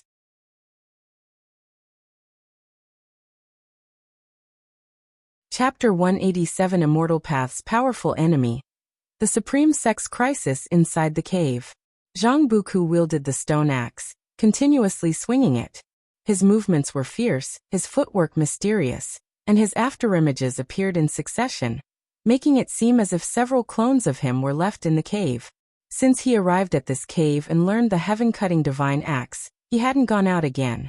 Relying on cultivating the heaven-cutting divine axe, his chi blood rapidly strengthened, and he had completely fused with the power of that mysterious demon core. He didn't notice a sparrow watching him from a distant rock. Watching Zhang Buku's posture, Guan felt gratified. This kid still had some talent. At least he hadn't wasted the effort of nurturing him. Guan also noticed the change in Zhang Buku's bloodline. This change wasn't evolving towards the six-headed sea dragon, but was another type of demonic aura he hadn't seen before. He suddenly thought of the evil demon. The six-headed sea dragon ingested the true blood of an evil demon, thereby regressing to its ancestors. Could it be that Zhang Buku would also regress to his ancestors? In fact, Zhang Buku wasn't alone and destitute, he still had a mother. But Zhang Chuanqiu had never revealed his mother's identity, making it impossible for him to find her. Could Zhang Buku's mother have an extraordinary background? Guan thought silently but didn't fear too much. After practicing the heaven-cutting divine axe for a while, Zhang Buku finally saw Guan. "It's you, little sparrow, you finally appeared. What is your relationship with the predecessor of this cave?" Zhang Buku asked excitedly. He didn't rush towards Guan immediately, fearing he'd scare Guan away. Guan shook his head and didn't make a sound. The Heaven and Earth 9 transformations, brought by the All Things Form and Energy art, were indeed convenient. Not only could it transform one's form, but it could also change one's aura. Zhang Buku hadn't noticed anything unusual about him at all. Seeing the sparrow transformed by Guan not speaking, Zhang Buku wasn't disappointed either, and began to excitedly talk about his own unique opportunity. If it weren't for this sparrow before him, he wouldn't have had this encounter. He might even have been eaten by demons. Even if the sparrow had no spiritual wisdom and was unrelated to this cave, he still felt grateful. Guan listened patiently. The current Zhangbuku was filled with unprecedented fighting spirit, and his entire essence, energy, and spirit had transformed. In Zhangbuku, he saw the shadow of an Hao. That was the aura belonging to a genius. Guan suddenly remembered that when they were young, An Hao and Zhangbuku had fought, and that was An Hao's first failure since he began immortal cultivation. He wondered if An Hao still harbored resentment. After Zhangbuku finished speaking, Guan opened his mouth and spat out the demon core of the Black Disgust Demon King. Seeing the sparrow spit out a demon core nearly 10 times its size, Zhangbuku's mouth opened wide. Subsequently, Guan flapped his wings and quickly disappeared into the cave passage. Zhangbuku stared at the demon core on the ground in silence for a long time. The new year had just passed, but the land of the 3 dynasties had not yet welcomed the revival, and was still shrouded in demonic mist and demonic qi. In the northern region of the Great Jiang dynasty, in a valley, cultivators continuously flew in and out, very busy. Xian Tianyi sat under a tree, his upper body bare and wrapped in white cloth, holding a white bone and examining it carefully. Ji Hantian approached Xian Tianyi and spoke. The Daotian sect has deduced that the demon ancestor is about to descend south. Are you confident? Xian Tianyi replied casually. Of course, I have confidence. Even if I can't win, there's still Sword Venerable Fudao. What if the demon ancestor is stronger than Sword Venerable Fudao? Ji Hantian asked worriedly. Then we all die together. Don't really think it's a battle for the survival of the human race. Rest assured, if we die, there are larger human forces overseas. Xian Tianyi said casually, raising the bone in his hand and squinting his eyes as if examining its surface patterns. Hearing this, Ji Hantian couldn't help but roll his eyes. He couldn't help but ask, You've been looking at that bone for days. What's so special about it? Xian Tianyi answered nonchalantly. My spells are so powerful that this demon king was reduced to ashes, leaving only this bone. It surely has something extraordinary about it. Perhaps there's a secret hidden behind the demon calamity. Ji Hantian was about to say more when a strong wind blew from the north into the valley, giving everyone a sudden shiver. Xian Tianyi couldn't help but put down the bone and turn his head, frowning. Such powerful demonic energy, how could it be? Ji Hantian's face changed drastically, mumbling to himself. Even for a cultivator of the unification realm like him, this was terrifying, not to mention the other cultivators in the valley. Such terrifying demonic energy, it feels like the sky is about to collapse. Is it the Demon Emperor? No, I've felt the aura of the Demon Emperor before. This demonic energy far surpasses that of the Demon Emperor. It must be the legendary demon ancestor. This demonic energy is too terrifying. The legends are true, the ancestor of 10,000 demons. What should we do? We aren't going to fight, are we? Facing such demonic energy, I can't see any hope of winning. The cultivators in the valley had fought demons for years, and had even experienced battles with Mahayana realm participants. Their Taoist hearts had long transformed, but even so, facing the distant demonic energy, they were terrified, without any will to fight. Xian Tianyi vanished into thin air. Ji Hantian immediately turned, and urged the disciples of the Supreme Sect to prepare for battle. Far away, Guan stood up at the third medicine valley of the Supreme Sect. He didn't look north but looked up at the sky. The sky was blue, but the white clouds were dissipating. Master, what's wrong? An Xian who was counting seeds nearby turned and asked. Xiaochuan and several disciples all looked at Guan. Guan said, The clouds in the sky are dispersing. Hearing this, the others all looked up. Soon, they also began to feel suspicious. After the clouds dispersed, they didn't disappear but kept surging, like pieces of torn cloth being pieced together. Moreover, everyone noticed that the whole world became strangely quiet, with even the sounds of insects missing. 7 stars spirit realm, is it? Guan looked at the sky and thought silently. He could feel the space above the Supreme Sect fluctuating. A mysterious power had already enveloped the entire Supreme Sect. This power had surpassed the Nirvana realm, so the Supreme Sect cultivators hadn't noticed. The demon ancestor descended south, But another loose immortal was about to arrive at the supreme sect. It seemed the seven-star spirit realm had set its sights on Sword Venerable Fudao. Were they afraid that Sword Venerable Fudao would stop the demon ancestor from descending south? Under Gu An's gaze, the scattered clouds in the sky gradually formed an array diagram, grand and spectacular. This made more and more disciples of the supreme sect look up. The disciples in the valley could even hear the noise from the outer city in the distance. Lu Lingjun appeared next to Guan, saying in a deep voice, "Trouble is coming, you better not run out." With that, she leaped into the sky. Not only her, but the Unification Realm cultivators of the Supreme Sect also flew out. Lu Lingjun took out a treasure sword and slashed it, the spiritual power sweeping across like a rainbow, majestic in momentum. With a loud boom, the array diagram in the sky burst out with brilliant golden light, and a boundless pressure descended, startling Lu Lingjun to stop in a hurry. The other Unification Realm cultivators were the same. Unlike Lu Lingjun, they were suppressed by the pressure from the sky, unable to move, all looking at the array diagram in the sky with fear. Every piece of scattered cloud in the array diagram emitted golden light, forming golden lines and then condensing into golden runes. The golden light shined down, and whoever was illuminated by it couldn't move. And Zin's eyes widened, showing a look of despair. The outer city, atop the heavenly repair platform. The cultivators in sword enlightenment there all stood, their bodies trembling. They looked at the sky incredulously. "What is that?" Zhua Yijian, standing next to the heaven-cutting axe, raised his neck and asked with difficulty. No one answered him. The other cultivators seemed to be watching the descent of gods, but not bringing fortune, rather despair. Under the gazes of countless people, a gigantic, illusory face manifested within the vast golden array diagram. Only the outlines of the facial features were visible, its true visage unclear, and its gender indistinguishable. It seemed like the will of the heavenly Tao overlooking the myriad beings, imposing great oppression on the supreme sect disciples. More and more people's legs shook, kneeling on the ground.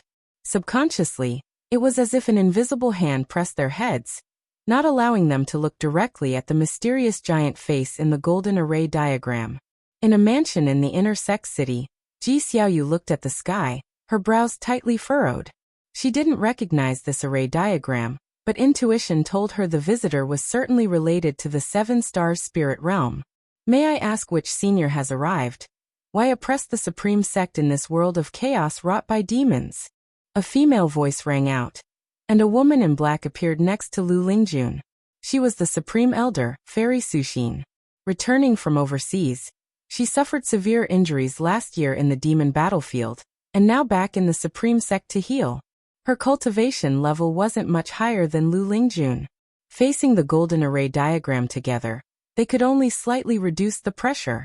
The mysterious giant face in the golden array diagram didn't respond. It seemed to be searching for something.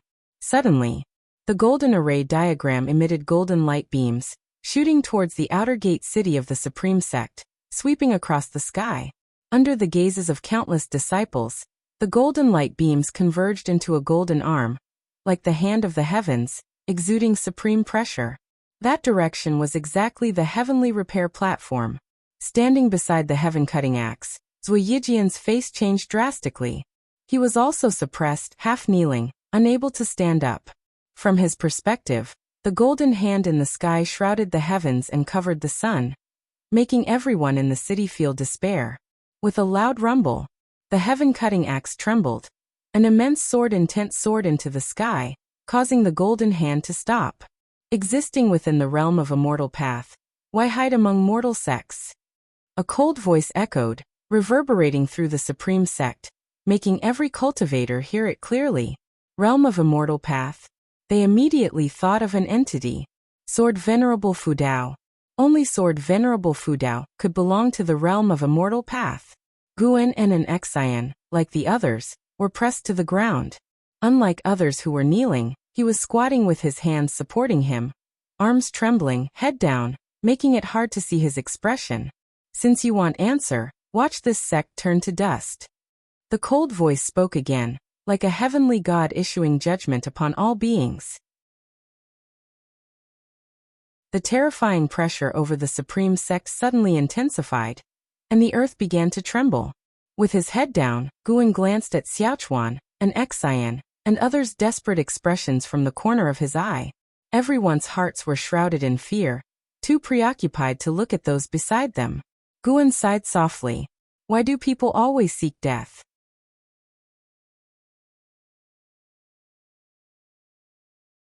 Chapter 188. What realm is Sword Venerable Fudao in? Guan infused his mana into the ground. The five-element spiritual energy followed his mana and converged towards the heavenly repair platform. On the heavenly repair platform, the cultivators who couldn't raise their heads saw wisps of spiritual energy emerging on the platform, all converging in one direction. They glanced out of the corner of their eyes. The heaven-cutting axe. Zuoyijian, kneeling beside the heaven-cutting axe, felt it even more deeply, his pupils dilated, filled with excitement. The elder was about to make his move. Nature's spiritual energy gathered beside the heaven-cutting axe, forming a whirlpool, quickly condensing into a dark purple phantom. It was precisely Gu An's 9 Extremes Yin-Yang body. Under the golden light, the posture of the 9 Extremes Yin-Yang body was incomparably domineering, causing the nearby cultivators to be filled with excitement. Sword Venerable Fudao has appeared. The giant face in the sky locked its gaze on the 9 Extremes Yin-Yang body. The golden light array diagram once again burst forth with golden rays, and this time, it was as if a torrential downpour decorated the entire sky. Especially for the cultivators on the heavenly repair platform, the visual impact was immense. Under Zuoyijian's watchful eye, the 9 Extremes Yin-Yang body grasped the handle of the heaven-cutting axe in reverse. The heaven-cutting axe, which the cultivators of the supreme sect thought impossible to lift, was effortlessly raised as if it had no weight. The 9 Extremes Yin-Yang body lifted the axe with one hand, facing the golden rays that filled the sky. Its figure looked so insignificant. But at that moment, all the cultivators kneeling on the platform directed their gaze towards it. With its appearance, everyone in the outer sect city felt the pressure on them lessen. At least they could turn their heads. No one knew why, but looking at Sword Venerable Fudao holding the heaven-cutting axe, all the fear in everyone's hearts dissipated. Time seemed to slow down at that moment. Zuoyijian raised his head, a look of fanaticism on his face. He was still kneeling, as if worshipping the 9 Extremes Yin-Yang body. The 9 Extremes Yin-Yang body lifted the axe with its right hand, moving the heaven-cutting axe to its left waist, and then suddenly lifted it upwards, slicing heaven with axe. With one slash, the entire world instantly lost its color. The golden rays in the sky were successively annihilated. The golden light array diagram spanning the sky was directly cut in half, including the giant face, and even a clear space rift appeared in the sky, shocking the onlookers. Who are you, to have trained the heaven-cutting divine axe to such a degree? A mysterious, cold, and indifferent voice sounded, this time filled with fear, no longer calm and composed as before. Boom! The golden light array diagram in the sky, sliced in half, suddenly exploded. A terrifying strong wind crushing everything between heaven and earth. Zuoyijian instinctively lowered his head and closed his eyes. All the disciples in the third medicine valley were blown away by the suddenly erupting strong wind, including Gu An's true body. The formations in each area of the valley were activated, forming protective barriers, like light shields suddenly lighting up. The mountains and forests outside the medicine valley shook violently, as if the trees were about to be uprooted at any moment. The same happened in Mystic Valley. All the cultivators in the outer gate cities in the 8 directions, the inner gate cities in the 4 directions, and the main city of the sect saw the golden light array diagram in the sky suddenly cut in half, although they couldn't see clearly what had happened. The space rift spanning the sky proved that someone had just made a move. Along with the mysterious enemy's words, everyone thought of Sword Venerable Fudao. Ji Xiaoyu stood on the eaves, resisting the strong wind with her own spiritual power. The debris beneath her feet was blown away. She squinted as she looked on, her eyes filled with shock. The sky was covered with streaks of golden light, as if the golden sky had been torn apart. The heaven-cutting divine axe. Ji Xiaoyu muttered to herself, her beautiful eyes fixated on the sky. She naturally knew that the heaven-cutting divine axe was one of the 9 inheritances of the 7-star spirit realm. The appearance of the heaven-cutting axe had made her think that Sword Venerable Fudao just got the relic of ancestor Xian Tian. But now it was proven that Sword Venerable Fudao had also mastered the heaven-cutting divine axe. From the words of that mysterious great cultivator, it seemed that Sword Venerable Fudao not only mastered it but trained the heaven-cutting divine axe to a very high realm. Sword Venerable Fudao was hostile to the 7-star spirit realm. Could it be that Sword Venerable Fudao was also a person of the 7-star spirit realm? Ji Xiaoyu resisted the wind and thought wildly. The violent windstorm lasted for a long time. Zhuo Yijian struggled to open his eyes, seeing Sword Venerable Fudao turn around, putting the heaven-cutting axe back in place. Then Sword Venerable Fudao came to him, gently patting his shoulder. He froze. Immense joy filled his heart. His mind went blank. Before he could think more, Sword Venerable Fudao disappeared into thin air. When the storm completely subsided, more and more people stood up. Looking up, there were only golden remnants of clouds and a space rift of unknown length left in the sky. We are saved. The one just now definitely reached the realm of immortal path, yet was killed by Sword Venerable Fudao with one slash. He should be dead. Otherwise, why didn't he make a sound? Who on earth is that person to dare suppress our supreme sect alone? Fortunately, we have Senior Sword Venerable here. Didn't you hear? Sword Venerable Fudao is also in the realm of immortal path. They say even the Mahayana realm can't reach the edge of the immortal path. A thunderous cheer erupted from the outer sect city. Lu Lingjun and Fairy Suxin floated in the air. The impact on the two women was even greater. When Sword Venerable Fudao swung the axe, they felt a chill that made them fearful even in retrospect. The mysterious great cultivator they couldn't resist was killed just like that? Fairy Suxin looked at Lu Lingjun and sighed. It seems the mystic heart realm is still within the mortal range. Lu Lingjun remained silent. Her feelings were complicated. She had reached a realm she had dreamt of before her ascension, but since reaching the mystic heart realm, she often felt powerless. Even though her cultivation level had grown stronger, she felt weaker. In a forest, a figure appeared out of thin air. It was a man in golden robes, stumbling forward as he landed, spitting a mouthful of blood. His blood splashed on the flowers and grass, immediately turning them to ashes. He stabilized his figure and started to cultivate energy to suppress the domineering mana within his body. Damn! How can his mana be so powerful, and with more than one attribute? The man in golden robes thought through gritted teeth, his handsome face full of pain. It couldn't be done. He couldn't suppress it at all. He immediately turned around, preparing to flee back to the 7-star spirit realm. But as soon as he turned, a hand pressed down on his shoulder, his eyes widened. Before he could turn around, a divine sense far surpassing a loose immortal's rushed into his mind, causing his eyes to lose their luster. The strongest aspect of a wandering immortal was their soul power, stronger than their own mana. Standing behind the man in golden robes was Gu An's true body. He had delayed a bit to handle the disciples in the valley, which was why the man in golden robes had escaped here. This time, Guan did not perform soul search, instead using divine sense to destroy the primordial spirit of the man in golden robes, directly suppressing him. You have successfully seized startling immortal Lin, 6th layer of loose immortal realm. 1,709 years of lifespan. Guan took startling immortal Lin's storage bag, then used Taiching True Fire to burn his body. The loose immortal died in the forest, without a sound. After startling immortal Lin turned to ashes, Guan disappeared into thin air.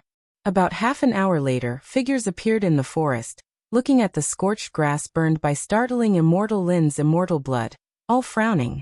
There were 8 people, male and female, all with extraordinary auras. Is startling immortal Lin dead? Not sure. We'll know whether he is alive by checking his soul jade. I didn't expect Sword Venerable Fudao to be so powerful. His heaven-cutting divine axe feels close to Elder Lin's level. In terms of achievement, he can't compare to Elder Lin. It's just that his mana is strong enough. If startling immortal Lin is really dead, how do we explain to Elder Lin? What about the Supreme Sect? How should we deal with it next? Everyone was silent. Although they hadn't gone to the Taitsung dynasty, they sensed the terrifying aura of the heaven-cutting divine axe. Now they dared not go to the supreme sect. An old man in black robes said solemnly, "Let's go back first, lest Sword Venerable Fudao comes to kill us." As soon as he said this, everyone's expressions changed. They immediately disappeared from the spot. Guin, who had returned to the third medicine valley, was indeed watching them. 8 loose immortals. The foundation of the 7 stars spirit realm shocked Guin. No wonder hateful heaven ancestor didn't dare come to the continent. Fortunately, the other side also feared him. Guin's gaze turned northward. The demon ancestor was approaching. He had to deal with startling immortal Lin, and now the demon ancestor. Today was truly troublesome. Lu Lingjun had returned to the valley. She saw Guin and immediately dragged him to the loft, causing him to be temporarily unable to leave. As Lu Lingjun closed the door, Guin asked, "What's wrong with you?" Lu Lingjun replied, "After the demon calamity ends, I'm planning to leave the supreme sect and explore the secret realm Shenzhen discovered." Guin couldn't help but ask, "How do you know we can definitely withstand the demon calamity?" Lu Lingjun gave him a blank look and said crossly, "You didn't see how Sword Venerable Fudao acted today. Just one slash killed the invader. With Sword Venerable Fudao here, how can the Taitsung dynasty not withstand the demon calamity?" Guin was secretly pleased but still showed a worried expression on his face, saying, "No matter how strong Sword Venerable Fudao is, he can't possibly wipe out all the demons, right? He only needs to deal with the demon ancestor and the demon emperor. The demon calamity will surely end. Today I have truly broadened my horizons. This is also the first time I have seen Sword Venerable Fudao in action myself." Lu Lingjun began recounting the scene of Sword Venerable Fudao swinging the axe earlier, with reverence in her words. At the same time, in the Great Jiang Dynasty, Northern Territory, Xiantiani stood at the edge of a cliff, figures constantly appearing on either side of him. All great cultivators from various sects. Following their gaze forward, there was a desolate plain with demon energy permeating. The end of heaven and earth was murky, as if black mist was about to press down. Liang Songhai of the Tsangtian sect looked at Xiantiani and said, "We sensed a terrifying pressure from the direction of the supreme sect earlier. Could something have happened?" Others also looked at Xiantiani. Xiantiani said indifferently, "It came quickly and went quickly, meaning it's already resolved. If it was an enemy, with Sword Venerable Fudao there, anyone daring to invade the supreme sect would die." Despite his calm demeanor, a storm was raging in his heart. Startling immortal Lin's pressure made even this Mahayana realm cultivator feel fear. It must have been an immortal descending on the supreme sect. Xiantiani, with the highest cultivation level among the group, had experienced more. The mysterious immortal had just appeared not long ago, then was killed by an even more terrifying aura, indicating a great battle had erupted in the supreme sect and ended swiftly. This made him wonder, what realm was Sword Venerable Fudao in?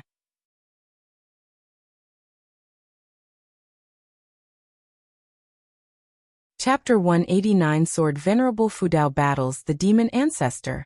When Xiantiani felt shocked in his heart, other great cultivators turned their eyes to the distance. The overwhelming demonic aura of the demon ancestor was constantly approaching. They could no longer worry about the situation within the 3 dynasties. The upcoming battle for them was one of life and death. A figure appeared out of thin air next to Liang Songhai. This person wore a blue Dao robe, had a refined and elegant demeanor, black and white hair, and exuded a sense of detachment as if he had seen through the worldly affairs. As soon as he appeared, the others bowed to him. Xiantiani withdrew his mind and glanced at the newcomer. This person was the Taoist lord of the Tsangtian sect, one of the 3 great cultivators in the land of the 3 dynasties. Now Sword Venerable Fudao was considered in existence beyond the Mahayana realm, leaving only Xiantiani and the Taoist lord in the Mahayana realm. The 2 rarely met as they had to take charge of different parts of the battlefield. Liang Songhai looked at the Taoist lord and respectfully asked, "Martial Master, can you see what realm the demon ancestor is in?" The others looked at the Taoist lord, their expressions tense. The Taoist lord replied, "The realm of Immortal Path. As to the specific realm, I do not know, but it can be confirmed that even if we join forces, we are not his match. His voice was light, but the words he said struck everyone like a heavy hammer, making their faces pale. Fight to the death. These two words were often on their lips, but when facing an invincible enemy, it was inevitable that they felt a bit flustered in their hearts. Even if we are not his match, we must hold him off and wait for Sword Venerable Fudao to come and support us. Xian Tianyi said with a casual tone, without any hint of fear, even with a touch of smile. These words instilled hope into the other great cultivators, whose eyes suddenly shone with vitality. One couldn't help but ask, will Sword Venerable Fudao really come? Over the years, he has hardly ever taken action outside of the Supreme Sect. He might not belong to the Supreme Sect but instead come from overseas, secretly cultivating there. He may not want to interfere with the mainland's major events unless some fellows provoke him directly. These words caused the crowd to waver once again. Xian Tianyi raised his hand, and a blue lotus bloomed in his palm. Looking ahead, he said, everyone, don't overthink it. Believe in Sword Venerable Fudao. Believe in the Supreme Sect. If Sword Venerable Fudao had nothing to do with the Supreme Sect, then the Heavenly Repair platform would not have the word righteous on it. We seek immortality, but even immortals from overseas cannot achieve true immortality. So-called immortals just have a longer lifespan than mortals. Since all lives will end, why not bloom brilliantly in this calamity rather than dying in seclusion, thus not wasting a lifetime of cultivation? His words resonated with the other great cultivators, who began adjusting their mindsets, preparing for the upcoming battle. At the same time, 10,000 miles away, on the barren plains, the demon ancestor strolled forward, followed by a vast demonic fog, covering the sky and swallowing all the white bones along the way. His white hair fluttered wildly, his tattered robe swaying in the wind, and his 4 eyes stared ahead, his brows slightly furrowed. A bird flew out of the demonic fog behind him, swiftly landing on his shoulder. It was a white dove, tilting its head and asking, "Demon ancestor, you seem to have some hesitation in your heart." Its voice was like a little girl's, ethereal and melodic. The demon ancestor looked into the distance and said, "Earlier, there was a loose immortal aura among the human race, and another aura even stronger. However, both disappeared in an instant, making it impossible for me to determine their cultivation levels." Upon hearing this, the white dove immediately asked, "Could there still be a being stronger than you in the world?" "How could there not be? If there weren't, why would I need to resurrect? If that's the case, why march southward? The world is so vast, why not just leave some survivors? If you are hungry, we can go to the sea to find food. The sea has plenty of demon beasts." The white dove chattered nonstop, describing the vastness and beauty of the ocean. The demon ancestor listened intently, but did not stop moving. The desolate land was littered with white bones. With each step he took, the demonic fog behind him surged forward, plunging half the world into darkness. He was like the catastrophe of heaven and earth, driving away the light with darkness. After a long while, the demon ancestor finally said in a melancholic tone, "Little demon, sometimes being strong in this land is a mistake. I cannot leave this continent." Upon hearing this, the white dove was dumbfounded, staring blankly at him. "However, even if I am not the strongest, unable to leave the continent, no one can completely eradicate me. Since we all have to die eventually, let me see the strength of the human race in the south." His face once again turned vicious, his 4 eyes filled with greed and cruelty. He shook his shoulders, startling the white dove into flight. "Little demon, fly northward. Since you yearn for the ocean, then go. Although the ocean is more dangerous, it also holds more hope." As the demon ancestor's voice fell, he took a step and traversed several miles in an instant. The demonic fog behind him quickly engulfed the white dove. Boom! A terrifying aura burst from his body. The ground beneath his feet constantly cracked, surrounded by demonic energy, connecting with the demonic fog behind him. Countless shadowy figures of demon beasts appeared, as if he were leading the entire demon clan forward, exuding grandeur. In the distance, Xian Tianyi, the Taoist lord, and others were all startled. The people of the three dynasties' land were equally terrified. The supreme sect, which had just survived the calamity brought by startling immortal Lin, fell into silence once again. But this time, the disciples of the supreme sect were no longer afraid. Instead, they started to look forward to what would happen next. In the third medicine valley, inside a pavilion, Lu Lingjun turned her head to look out the window, her brows furrowed, and said, "This should be the aura of the demon ancestor, truly terrifying. I wonder if Sword Venerable Fudao will make a move this time. The other cultivators might not be able to withstand such demonic energy." Guan feigned confusion and asked, "Is the demon ancestor very powerful? Can even Xiantiani not stop him?" Lu Lingjun rolled her eyes at him and said irritatedly, "Do you think your sworn elder brother is invincible in the world? Compared to Sword Venerable Fudao, he is far inferior." Guan wanted to say on behalf of Sword Venerable Fudao that his second brother was invincible in the world, but he held back. He sighed and said, "When will this world's disaster end? It is so difficult to live a peaceful life." Lu Lingjun found it funny and laughed. "Your peaceful life hasn't been enough? You don't even need to fight. But seeing you all get hurt, how can I feel at ease?" Guan said earnestly. Seeing his expression, Lu Lingjun suddenly felt guilty.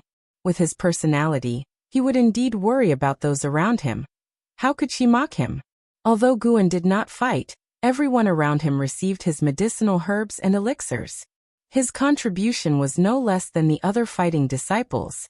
Lu Lingjun took a deep breath and said, "Don't worry. It's almost over. It just depends on the battle between Sword Venerable Fudao and the demon ancestor, to see who is stronger." Guan nodded and said, "Let's go down and comfort the other disciples. At this crucial moment, we must stay united." His divine sense could easily cover the land of the three dynasties, and he could feel the demon ancestor getting closer to the northern territory. The two of them got up and walked downstairs. The disciples in the valley had already gathered together. Seeing Guan and Lu Lingjun coming over, they quickly surrounded them, asking Lu Lingjun about the distance of the demonic aura from the supreme sect. With their low cultivation levels, they did not know where the demonic aura was, worrying that it was once again aimed at the supreme sect. "Do not worry, this demonic aura should be from the demon ancestor. It is still far away, and the great cultivators of the immortal cultivation world are already preparing to confront him." Lu Lingjun reassured them. The mention of the demon ancestor startled the disciples, and they began discussing it incessantly. Xiaochuan turned to look at his senior brother, who was standing outside the crowd, gazing at the sky, lost in thought. He immediately walked over and asked, "Senior brother, are you worried?" Guan nodded and said, "Of course I'm worried. I can't help but wonder if I should have worked harder on my cultivation. If I were stronger, I would feel more at ease now." Xiaochuan responded, "Senior brother, you should indeed work harder on your cultivation. Your talent and status are higher than mine. Don't give up." "I'm also talking about you, fool. Can you focus on the cultivation technique I taught you?" "Senior brother, do you think that even if I cultivate this technique, I can reach the core formation realm? Will I be able to form a nascent soul in this lifetime? We don't know, it's impossible. Even if I live for another couple hundred years, if all the time is spent on cultivation, what's the point? This is something you once told others. I just want to enjoy life to the fullest. Maybe in my next life, I'll be a genius like senior brother Liya." Xiaochuan chuckled, his face showing a look of yearning. Looking at the wrinkles at the corners of Xiaochuan's eyes, Guan couldn't help but mock himself. He always said to respect everyone's choices, yet he cared too much for those close to him. He patted Xiaochuan's shoulder, then turned his gaze to the horizon. Better think about how to kill the demon ancestor. After slaying startling immortal Lin, the seven-star spirit realm would certainly notice Sword Venerable Fudao. Since that's the case, no more pretending. It's time to show everyone swordsmanship that surpasses the Taitsong Divine Shocking Sword. Guan squinted his eyes, his gaze seemingly piercing through the sky to the outer heavens. The Great Jiang Dynasty, Northern Territory. On the cliff, Xiantiani the Taoist Lord, Xianquan, Liang Songhai Taoist Tianshu, and others, more than 30 great cultivators, stood side by side, their robes flapping in the wind. Following their gaze, the sky had been obscured by the vast demonic fog. Their divine senses had already locked onto the demon ancestor, the Taoist of immortality from the Three Pure Ones mountain, dressed in a white robe, held a horsetail whisk and waved it downward off the cliff. Rumble. The earth cracked, the mountain where the cliff was located separated from the barren plain, forming a deep, bottomless chasm.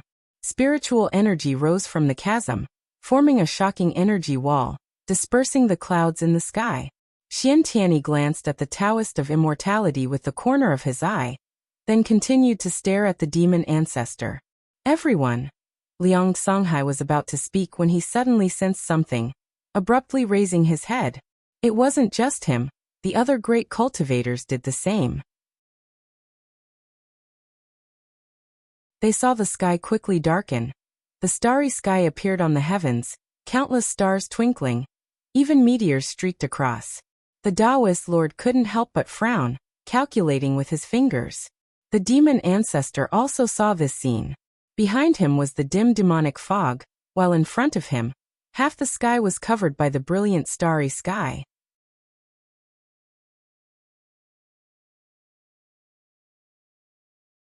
Chapter 190 Vast Star-Suppressing Heaven-Boundless Sword. Tianwei Dynasty, Heavenly Palace Mountain. And Hao Si Yener and a group of cultivators walked out of the Heavenly Palace, gazing at the vast sky full of stars with wide eyes. The sky in the immortal cultivation world was very high. They had never seen so many stars, and they were so close that it seemed they could reach out and pluck them. What is this phenomenon? Could the sky be falling? Could this be the work of the demon ancestor? It shouldn't be. It might be a powerful formation, perhaps from the Tsangtian sect. Their formations are grand, embodying the essence of heaven and earth. Recently, there have been more and more demons in the nearby areas. I'm afraid it will be very difficult for us to protect the inheritance here. And Hao gazed at the starry sky, his eyes flickering. Si Yener stood next to him, marveling. She said a few words but received no response. She couldn't help but turn to look at him. What's wrong with you? Si Yener nudged his arm with her elbow and asked. And Hao took a deep breath and said, "This is the sword intent of Sword Venerable Fudao. It should be an evolution of the Taitsong Divine Shocking Sword." Sword Venerable Fudao? Everyone looked at him, their faces showing surprise and joy. They had been drawn out by the demonic might of the demon ancestor, and were fearful and uneasy. When the sky suddenly changed, they naturally became more tense. Now upon hearing In Hao's words, did this not imply that Sword Venerable Fudao was about to confront the demon ancestor? Si Yener knew that Sword Venerable Fudao was In Hao's master, which made her look forward to the upcoming battle even more. She couldn't forget the scene when Sword Venerable Fudao waved his sleeve and annihilated a great cultivator of the mystic heart realm. Such a powerful figure should not be defeated, right? Thinking carefully, no matter how strong the enemies that emerged in the world, Sword Venerable Fudao always emerged victorious. If he didn't act, it wouldn't matter. But when he did, it shocked the world. Taitsong Dynasty, on a blood-soaked plain, Wu Ju was fiercely battling with the demons.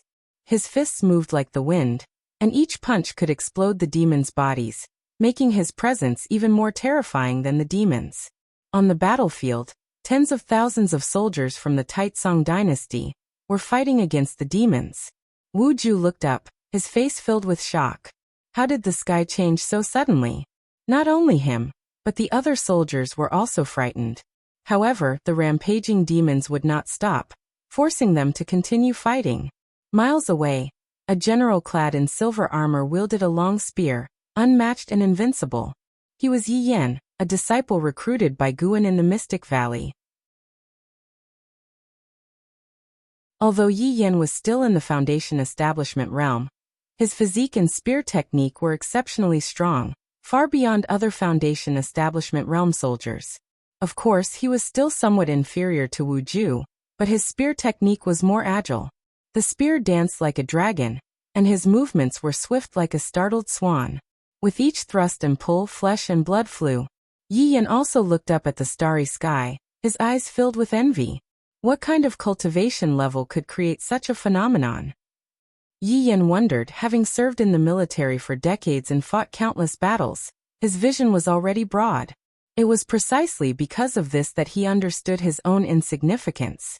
The world was vast, and the rulers of the world's destiny were those great cultivators who stood above the dynasties. In this life, he probably would not have the opportunity to witness the elegance of those great cultivators. Yi Yan collected his thoughts and continued fighting. On a distant mountaintop, Li Xiandao stood facing the wind, gazing at the myriad stars, his sword-like brows furrowed. With his current cultivation level observing the phenomenon in the sky, his feelings were deeper than Wu Ju's or Yi Yan's. The realm of immortal path, Li Xiandao murmured, his eyes drifting. Cultivators across the world were stunned by the star-filled sky, except for a few hiding in the mountains who remained unaware, such as Zhang Buku, who was still cultivating the heaven-cutting divine axe in that mountain cave. On a mountain trail in the western region of the Taizong dynasty, Yilan Zhenqin and other disciples of the law enforcement hall stopped in their tracks, admiring the majestic scene of the stars in the sky. The disciples speculated that a great cultivator was about to confront that unknown terrifying demonic energy. Yilan withdrew her gaze and looked at Zhenqin, sighing slightly. Since the last disappearance, Zhenqin seemed like a different person, becoming silent. Even when questioned, Zhenqin did not respond, which made her very worried. She could only pray now that the demonic calamities would end soon so she could take Zhenqin back to the supreme sect to rest.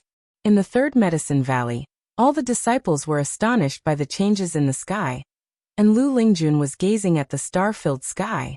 She felt a vast sword intent that reminded her of Sword Venerable Fudao, but she also felt that this sword intent was stronger than what Sword Venerable Fudao had displayed before. Was it someone else?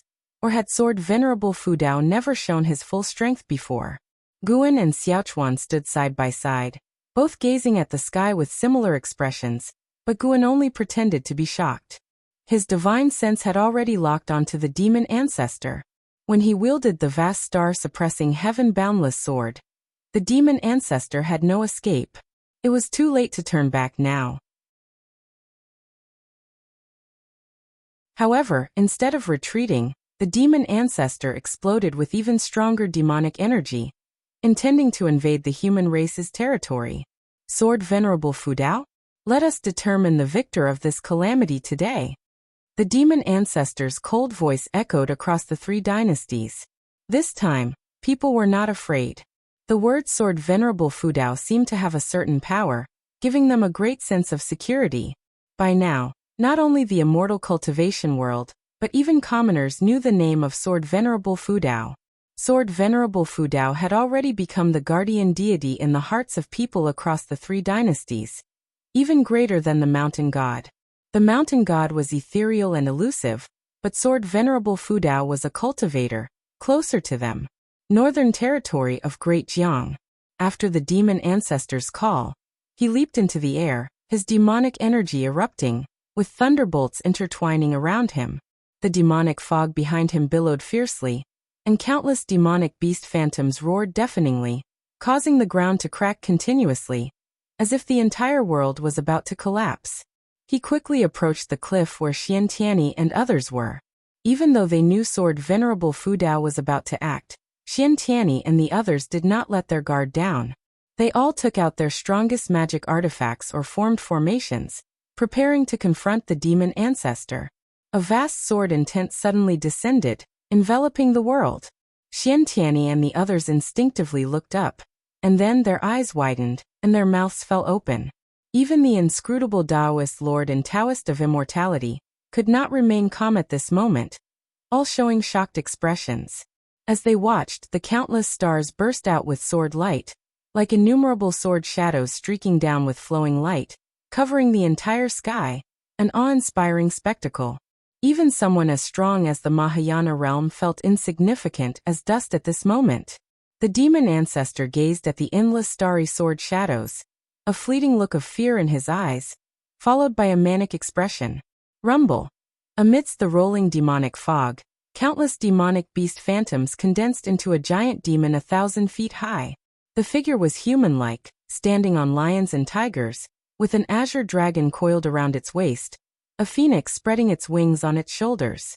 Its long hair writhed like a cluster of serpents, and its hands conjured a long blade's shadow, brandishing it skyward in fury. At this moment, Xian Tianyi and others, along with the approaching cultivators in the rear, were all stunned. It seemed as if they were witnessing a creation god resisting the sky, the visual impact making their hearts pound like war drums. Boom, boom, boom. Endless starry sword shadows descended, striking the long blade in the giant demon's hands. His demon blade was instantly submerged, and his demon body was continuously pierced through.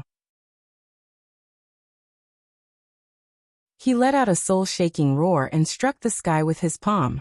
The starry sword shadows fell like the Milky Way, and the 1,000-foot-high giant demon was submerged in an instant. The ground shattered, dust flew, and winds howled across the world. The giant spiritual energy wall cast by the Taoist of immortality shattered in an instant, startling Xian Tianyi and the others to gather their spiritual power to defend themselves. But the mountain they stood on was still pulverized, and they were swept away.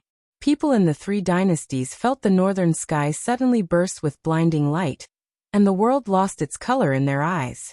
Even the people in the third Medicine Valley were dazzled, and closed their eyes. Lu Lingjun flew into the sky, shielding the valley with her spiritual power. Her beautiful face was full of incredulity, gradually losing its outline in the bright light. Heavenly Phoenix Mountain Nianchu Cave. The cave walls shuddered, and Tianyao were hid by the stone table, extremely nervous. She covered her head with her hands, murmuring, "Master." North Sea Mountains, in front of Mountain God Temple. Sage Xian Miao stood outside the forest, enveloping the mountains in his spiritual power. Yet even so, the surrounding forest still shook violently. He looked into the distance, his face filled with shock. "Sword Venerable Fudao," Sage Xian Miao murmured. Such power made him feel that Sword Venerable Fudao might be no weaker than the mountain god. Or perhaps the mountain god did not act because he foresaw that there were still strong individuals like Sword Venerable Fudao in the world. Sage Xian Miao could not see the specific battle situation, but facing such grand sword intent, he could not think of how the demon ancestor could win. The intense light lasted for 10 breaths' time. When everyone regained their vision, the world was still filled with howling winds, and the earth shook. The starry sky spectacle displayed across the heavens gradually disappeared, revealing the blue sky. In the third Medicine Valley, Guan looked at the prompt before him, his brows furrowed. "You successfully seized 1,030 years of lifespan from the demon ancestor, 5th layer of the loose immortal realm. How is it only a little over 1,000? It's not even as much as startling immortal Lin." Next to him, Xiaochuan cautiously opened his eyes, watching the sky stars gradually fade, and couldn't help asking Guan, "Senior brother, is it over?" He had expected an earth-shattering battle between Sword Venerable Fudao and the demon ancestor. Now looking at it, it was certainly earth-shattering but not much of a battle. Guan took a deep breath, pretending to be profound, and said, "I am not sure either. Perhaps only Lu Lingjun knows the situation afar." The servant disciples behind them also discussed this matter, their eyes looking toward Lu Lingjun in the sky. Lu Lingjun hovered in the air, looking northward with a look of fear in her eyes. A small snake peeked out from her hair. It was the white spirit demon emperor. It hissed its tongue, exclaiming, "My goodness, such terrifying demonic energy dissipated just like that?" The demon ancestor was not even an opponent for one move of Sword Venerable Fudao. Lu Lingjun did not respond to it because she was also pondering this. Just how strong is Sword Venerable Fudao? Before long, the outer gate city in the distance erupted with cheers, the disciples of the Supreme Sect's Law Enforcement Hall unleashing their pent-up emotions. To see Sword Venerable Fudao act twice in one day, no regrets in this life. Most importantly, the demon ancestor had perished. Does it not signify the end of the demonic tribulations?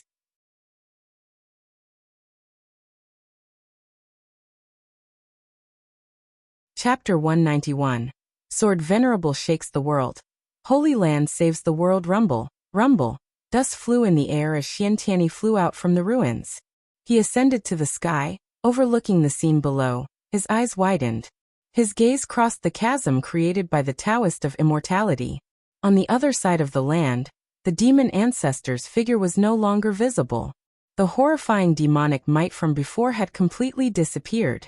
All he could see was rolling dust and demonic mist, the area appearing like a chaotic world. Was that a sword array just now? Xian Tianyi frowned, thinking to himself. The sword Venerable Fudao hadn't appeared. Yet he was able to vanquish the demon ancestor with one move, truly frightening him. This was his first real encounter with the might of the sword Venerable Fudao. Even on the ocean, he had never seen such a sword array. Other great cultivators also gathered from all directions. They were unharmed, only thrown off by the force. They were very excited. The demon ancestor is dead. Is the demonic calamity finally over? Ha ha ha, we finally won, and we didn't have to die. The sword Venerable Fudao is truly too powerful. Even among the immortals there are still gaps. Why would someone so powerful hide their identity?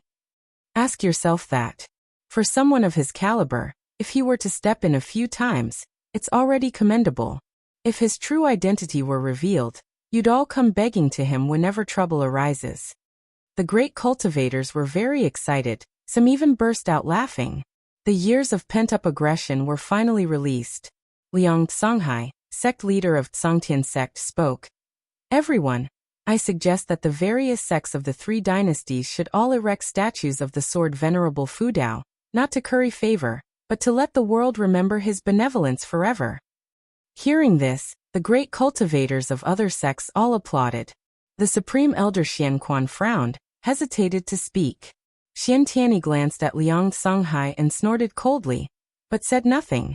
Subsequently, under Liang Kanghai's orders, they started patrolling the area to ensure that the demon ancestor was truly dead.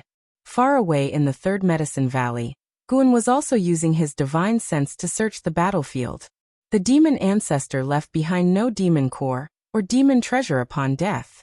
This guy died so worthlessly. Could it be he could be resurrected later? Guan suppressed his thoughts and joined his disciples in discussing the strength of the sword Venerable Fudao. Now it depends on how the 7 Stars Spirit Realm reacts. The 7 Stars Spirit Realm claim to be a holy land. They shouldn't act recklessly. That startling immortal Lin had not revealed his true name. Even the disciples of the Supreme Sect didn't know who he was. The fall of the demon ancestor. This news spread throughout the world in just 2 days. The reason it spread so quickly was that the demon ancestor had previously called out to the sword Venerable Fudao when he moved south. The sword Venerable Fudao's prestige reached unprecedented heights across the 3 dynasties. Although the rampaging demons had not completely dispersed, the demon kings were already scared and had withdrawn from the lands of the 3 dynasties, greatly boosting the morale of the human race. Everyone in the world sang praises of the sword Venerable Fudao. When Guan disguised as the Green Hero traveled through the mortal world, in every city, village, and town, people were discussing the sword Venerable Fudao, much to his surprise. He hadn't expected the news to spread so fast. After the fall of the demon ancestor, demons were still numerous, indicating that the true controller of the demons was not the demon ancestor. However, as long as the demon kings retreated, the 3 dynasties would eventually triumph. Guan did not remain idle, seizing the time to accumulate lifespans. The ability to seize lifespans was his greatest secret, so he couldn't use the identity of the sword Venerable Fudao to massacre, mainly because the sword Venerable Fudao seldom slaughtered demons before. It was more reasonable to do so as the Green Hero, as there were many heroes like him in the current world. Days passed by. A month later, Guan's lifespan broke 8 million years. On this day, LV Batian came to the Third Medicine Valley to find him. Guan received LV Batian in a pavilion. LV Batian was very happy, constantly praising the sword Venerable Fudao. The sword Venerable Fudao appeared during his tenure as the head of the Supreme Sect, and he successfully retained the sword Venerable Fudao. The Supreme Elders were very pleased with his actions, and Xian Tianyi also stated that he would not compete for the position of sect leader. The demonic calamity is virtually over. Besides the sword Venerable Fudao slaying the demon ancestor, the Holy Land has also opened its doors, sending disciples down the mountain to save the world. LV Batian lightly shook his teacup, smiling. Guan asked, "The Holy Land? I heard from the third mist that the Holy Land never intervenes in the affairs of the continent. Why did they intervene this time?" LV Batian explained. It is said that the formation of the demonic calamity relates not only to the demon ancestor, but also to an ancient demon known as the evil demon. The evil demon was sealed underground by the Holy Land. When the demon ancestor fell, and the demons continued to rampage, the Holy Land realized something was wrong. After investigating, although the evil demon remained sealed, his demonic chi seeped into demon bodies through nature's spiritual energy, causing their corruption into demons. Because the lands of the three dynasties lie in the southernmost part of the continent, furthest from the evil demon, the human race was not corrupted. The Holy Land also revealed that the evil demon grows increasingly powerful, and will inevitably emerge in the future, bringing another catastrophe. The Holy Land will face it alongside the various sects of the human race, as they consider it their responsibility for not completely eradicating the evil demon. Hearing this, Guan almost developed a sense of admiration for the Seven Stars spirit realm. Truly flawless and impeccable. If Guan hadn't searched through so many memories, based on LV Batian's words alone, the Holy Land indeed seemed great. But he knew it was all orchestrated by the Holy Land themselves. It was also a good thing. The Holy Land sending disciples to save the world indicated that the Seven Stars spirit realm cared about its image and wouldn't act recklessly. It also meant that the Seven Stars spirit realm feared the sword Venerable Fu Dao, unwilling to confront him directly, giving Guan more time to grow. Still, Guan couldn't let his guard down. He had to watch out for the Seven Stars spirit realm investigating him in secret. Guan, feigning joy, asked, "That is indeed good news. The Holy Land must be really powerful. Do other sects know of this?" Yes, all sects received a message from the Holy Land's envoys. It's estimated that within 5 years, demons will be no more, and the three dynasties might even expand into the demon lands. For the Taitsong dynasty and the Supreme Sect, it could be a bit troublesome. LV Batian nodded. Guan was surprised and asked, "What kind of trouble?"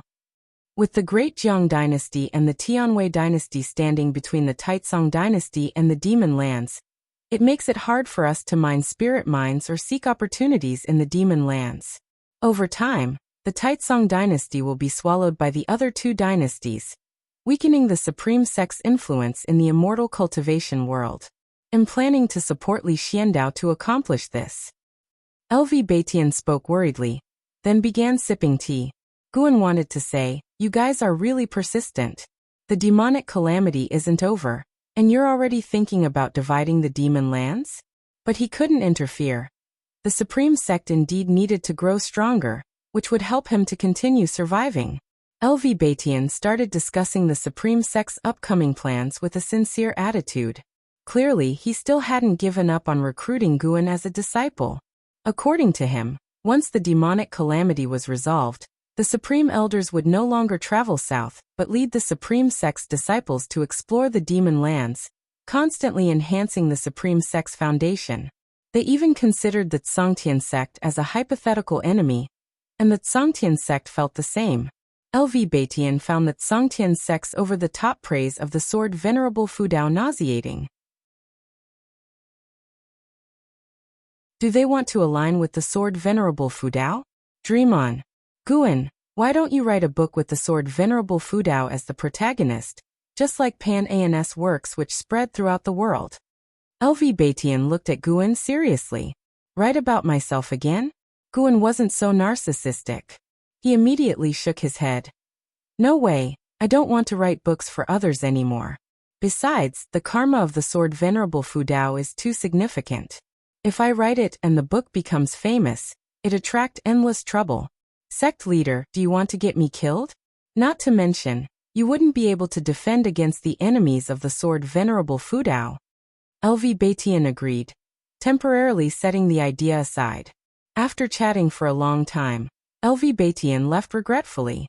Guan didn't stay idle. He left the Third Medicine Valley, spent an hour in the Mystic Valley, and then disguised himself as the green hero again to descend the mountain. Time flew by, and another month passed. Guan celebrated his 95th birthday. He was getting closer to 100 years old. On this day, Xiantiani visited Guan. He pulled Guan, who was still sowing seeds in the garden, back to the pavilion, looking mysterious. "What's the matter so urgent?" Guan asked, seeing Xiantiani set up restrictions inside the room. Xiantiani turned to the desk and took a book from his storage bag, slamming it onto the table. Guan looked closely, his eyelids twitching. "Sword Venerable Travelogue. Good heavens!" He immediately said. "Are you crazy? Daring to mess with the Sword Venerable Fudao? Aren't you afraid he'll come after you?"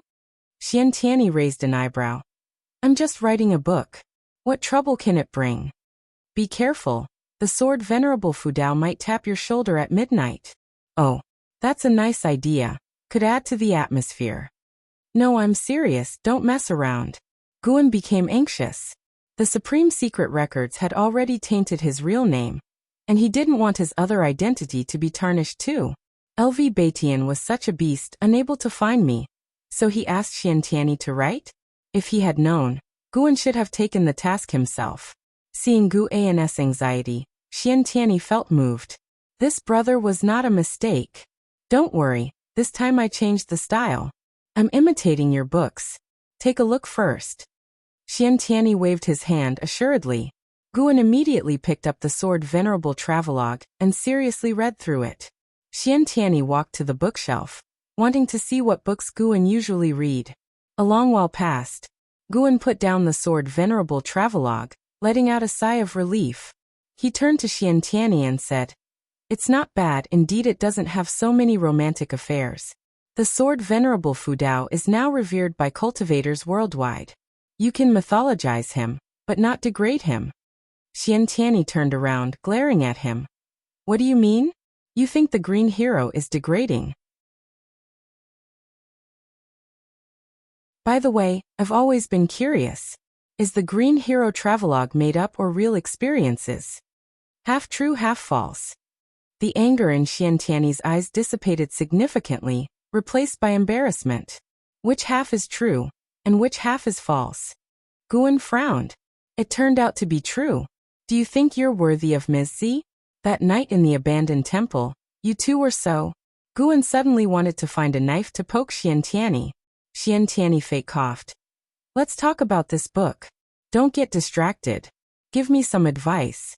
After all, Panin knows the cultivators of the world well. I heard other sects are also sending people to write books, imitating Panin, to win over the Sword Venerable Fudao. Our supreme sect can't lose in book writing."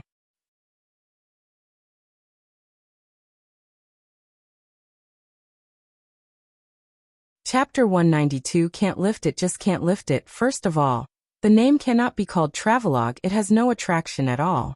As an immortal cultivator, do you want to see people traveling the world? Don't they have the ability? I like to watch it because my aptitude is poor and I don't dare to leave the supreme sect on normal days. Guan commented pompously. Xiantiani sat down beside him, carefully listening to his suggestions. Just like that, Guan began his long-winded tirade. Putting aside everything else, bragging felt exhilarating. No wonder so many people like to act as mentors. Guan enjoyed it very much. 2 ancient hours quickly passed. Guan stopped reluctantly, while Xiantiani felt deep admiration, realizing there were so many tricks to writing a book. What to make enjoyable, relatable, create tension, and more. Listening to him was utterly fascinating.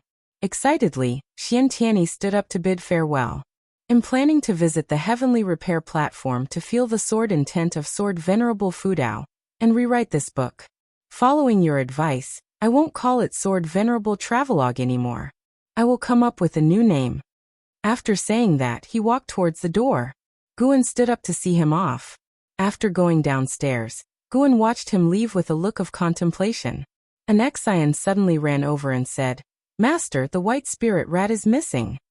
Guan responded casually, "It's gone, then it's gone. It knows how to come back on its own." Many disciples in the valley were rewarded by him and allowed to cultivate under the mystic pure tree, but the one who benefited the most was the white spirit rat, whose maximum lifespan had increased several times over. He suspected it had achieved enlightenment in its dreams. How difficult enlightenment was. Lu Lingjun practiced under the mystic pure tree every day without success, but the white spirit rat managed to do it. However, no one else noticed this. The white spirit rat appeared the same as before, just a bit more agile. And Xian looked worried as she listened. Since Guan had handed the white spirit rat to her, she no longer disliked it. Guan thought she was becoming a rat slave. Guan led an Xian to the side, preparing to guide her in her cultivation. Now Guan was already a great cultivator at the 8th floor of the Foundation Establishment realm, more than capable of guiding an Xian.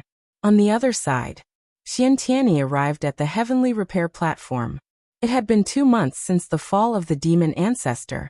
Because of Sword Venerable Fu Dao, the Supreme Sect had become the most prestigious sect in the Three Dynasties region, attracting numerous cultivators to visit the Heavenly Repair Platform. Zhou Yijian guarded the heaven-cutting axe, with dozens of disciples by his side, all his followers. The heaven-cutting axe was the inheritance left by Sword Venerable Fu Dao to the disciples of the Supreme Sect, so Zhou Yijian did not allow disciples from other sects to challenge this legacy. No one but disciples of our sect can test the heaven-cutting axe. Zhou Yijian shouted sternly, causing dissatisfaction among the cultivators surrounding the heaven-cutting axe. Someone even questioned his authority. Zhou Yijian defiantly replied, "I am Zhou Yijian, the maniac swordsman of Tsanghu Lake. My sword was once used by the Sword Venerable himself, and I have the duty to safeguard his legacy." With that statement, no one dared to question him further, though many still disapproved of his attitude. Xiantiani watched from a distance, equally displeased. An insignificant nascent soul realm cultivator dare to act so arrogantly? He suddenly recalled Gu An's warning. Yes, this could be written down. In the future, he would write that Sword Venerable Fu Dao killed people with a shoulder tap to frighten this kid. Xiantiani, long time no see. A light chuckle caught Xiantiani's attention. He turned to see a man in a purple robe approaching. The man was elegant, with his robe fluttering in the wind and a feather crown on his head, attracting the gazes of disciples along his path. Xiantiani slightly raised his chin and said, "Ji Xianling, it's been years. How come you've just now entered the Mahayana realm?" As soon as his words fell, the Heavenly Repair Platform was abuzz. Even Zhou Yijian, standing beside the heaven-cutting axe, couldn't help but look toward the two. Very quickly, someone recognized Xiantiani, making them even more curious about Ji Xianling. Where did this Mahayana realm cultivator come from? Weren't there only 2 Mahayana realm cultivators in the Three Dynasties region? Ji Xianling walked up to Xiantiani, standing 5 steps apart, their heights nearly identical. Xiantiani was more arrogant, while Ji Xianling, though not as proud, was equally formidable. "Brother Xian, you made rapid progress after a trip to the ocean. Are you now a disciple of the Supreme Sect or the Star Sea congregations?" Ji Xianling asked with a smile. Xiantiani scoffed. "I can be a disciple of any sect I want, can you?" Ji Xianling chuckled and continued asking, "I wonder, Brother Xian, have you met Sword Venerable Fu Dao?" Xiantiani suddenly had an idea, smiling as he said, "Of course I have. If you want to meet Sword Venerable Fu Dao, you can. See the heaven-cutting axe over there? If you can move it even slightly, it'll take you to see Sword Venerable Fu Dao." "Really?" "Absolutely. It seems this axe is hard to move," Ji Xianling said thoughtfully. Xiantiani replied proudly, "Indeed it is. Even with my cultivation, I could only make it shift a little." Many disciples of the Supreme Sect who had seen him lift the axe were hesitant to speak, not daring to contradict him in public. "Then let me try." Ji Xianling turned and walked toward the heaven-cutting axe, with Xiantiani following closely behind. Upon reaching the heaven-cutting axe, Zhou Yijian wanted to stop him but was instantly subdued by Xiantiani's divine sense, rendering him immobile. Zhou Yijian looked at Xiantiani in fear, feeling furious. Ji Xianling ignored Zhou Yijian's minor actions. He raised his hand to grasp the handle of the heaven-cutting axe. More and more cultivators gathered. On the Heavenly Repair platform, one could find disciples from all sects of the three dynasties' immortal cultivation world, even including demon path disciples. In the face of the demon calamity, the righteous and demonic paths had ceased hostility to jointly resist demons. So the Supreme Sect did not prevent demon path disciples from coming, as long as they didn't cause trouble. Under the watchful eyes of Sword Venerable Fudao, who would dare to act recklessly? The moment Ji Xianling grasped it, he felt the same as Ji Xiaoyu, unshakable. However, remembering that Xian Tianyi could make it shift with all his might, he felt slightly reassured and began cultivating energy. Boom! The aura of the Mahayana realm was fully unleashed, startling the surrounding cultivators to retreat. Xian Tianyi's eyes narrowed. He immediately isolated Ji Zuanling's aura with his own, directing it skyward to avoid harming others. Figures appeared out of thin air on the Heavenly Repair platform. LV Baitian, Gu Zong, Ji Hantian, and Lu Lingjun had all arrived and were watching Ji Xianling. Ji Zuanling's brows furrowed. He shifted his stance for better leverage, even emitting golden flames from his 7 orifices, causing the surrounding space to quake violently. The Heavenly Repair platform trembled, and LV Baitian and others cultivated energy to channel mana into the platform, preventing it from shattering. Despite using secret techniques, Ji Xianling found himself unable to budge the heaven-cutting axe, becoming increasingly agitated. He let out a low shout, veins bulging from his neck, his face flushed red, no longer composed or elegant. Xian Tianyi's mouth twitched uncontrollably. Yes, just like that. The so-called prodigy of the 7-star spirit realm, nothing more. Ji Zuanling's entire body ignited with golden flames, resembling a human torch. Yet no matter how hard he tried, he couldn't move the heaven-cutting axe. How could this be? Ji Xianling was shocked, unable to accept this reality. He could accept not being able to lift it, but he couldn't accept being weaker than Xian Tianyi. The harder he tried, the more he felt the heaven-cutting axe was immovable. How did Xian Tianyi manage to do it? Could it be the Star Sea congregations had deeper foundations than the 7-star spirit realm? Enough, it's about time. If you can't move it, you can't move it. As a prodigy of the Holy Land, can you not accept this fact?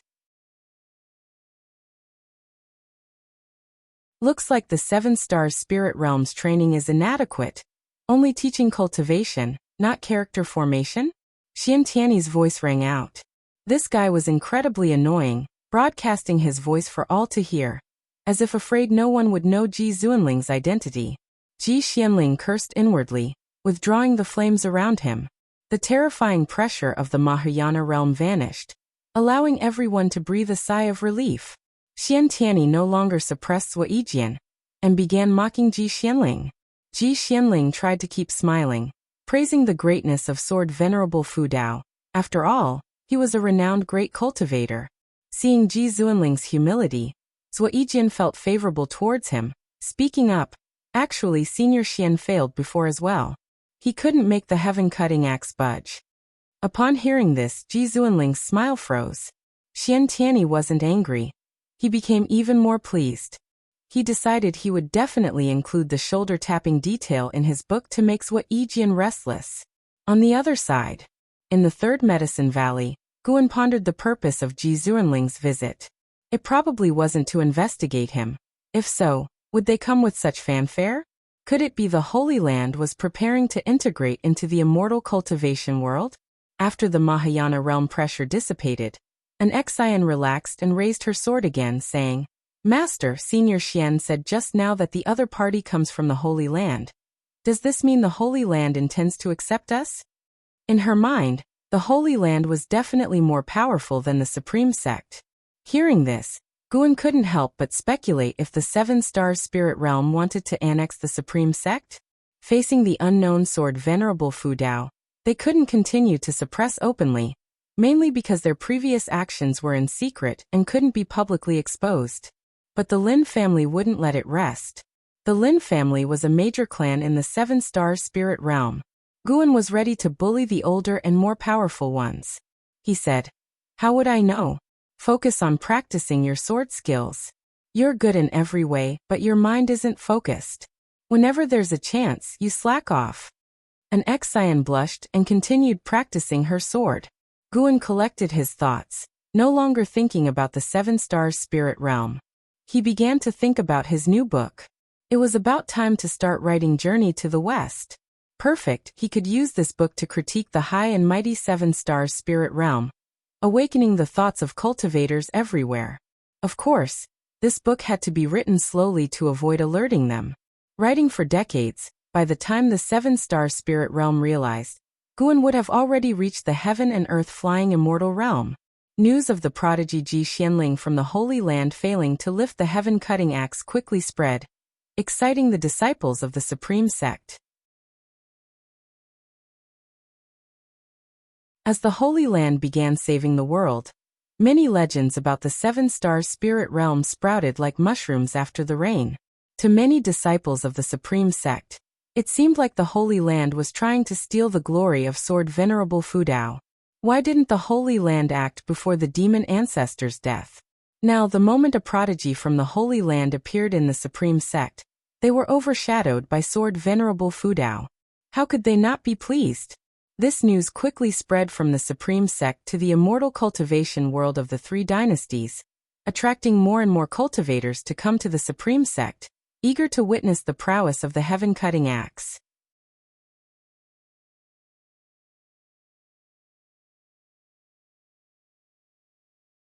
Chapter 193. Just sparring, not life-threatening. With the arrival of midsummer and under the scorching sun, Guin was picking medicinal herbs in Mystic Valley. As the number of demons and monsters in the world significantly decreased, the sky became bluer. Now, with the 3 dynasties, the Holy Land, and the Demon Emperor's forces actively eliminating demons, Guin's speed of harvesting lifespans also slowed down. However, everything gradually returned to peace, which was a good thing for him. Peace in the world, quietly farming, and developing steadily, that was the true path. Lu Jujia came to Guin's side and asked softly, "Senior brother, are you going to participate in the alchemy contest at the end of the year?" After the demon ancestor died, LV Batian became active again. First, he made Xian Tianyi write a book, and then he organized the first alchemy contest of the world. The various rich rewards attracted the attention of cultivators across the world, and disciples of the Supreme Sect could participate as well. In Lu Jujia's view, Guin's alchemy skills were quite good. He had elevated batch after batch of servant disciples to outer disciples. Just in Mystic Valley alone, more than 20 disciples had achieved foundation establishment successfully, and new faces appeared in Medicine Valley almost every year. No need to join the excitement. Having my name on the golden list is enough for me to make a living. Guin casually replied. There would be many similar world contests in the future. If there were a calligraphy contest, he might participate since he liked practicing writing daily. Lu Jujia sighed at the development of the Supreme Sect. Now the Supreme Sect was vastly different from when he first joined, with a more upright atmosphere and a stronger sect. Previously, even seeing a nascent soul cultivator was difficult, but now there were numerous divinity transformation, void crossing, and unification cultivators on the heavenly repair platform, and he even heard of mystic heart realm affairs. The stronger the Supreme Sect, the more opportunities for the disciples.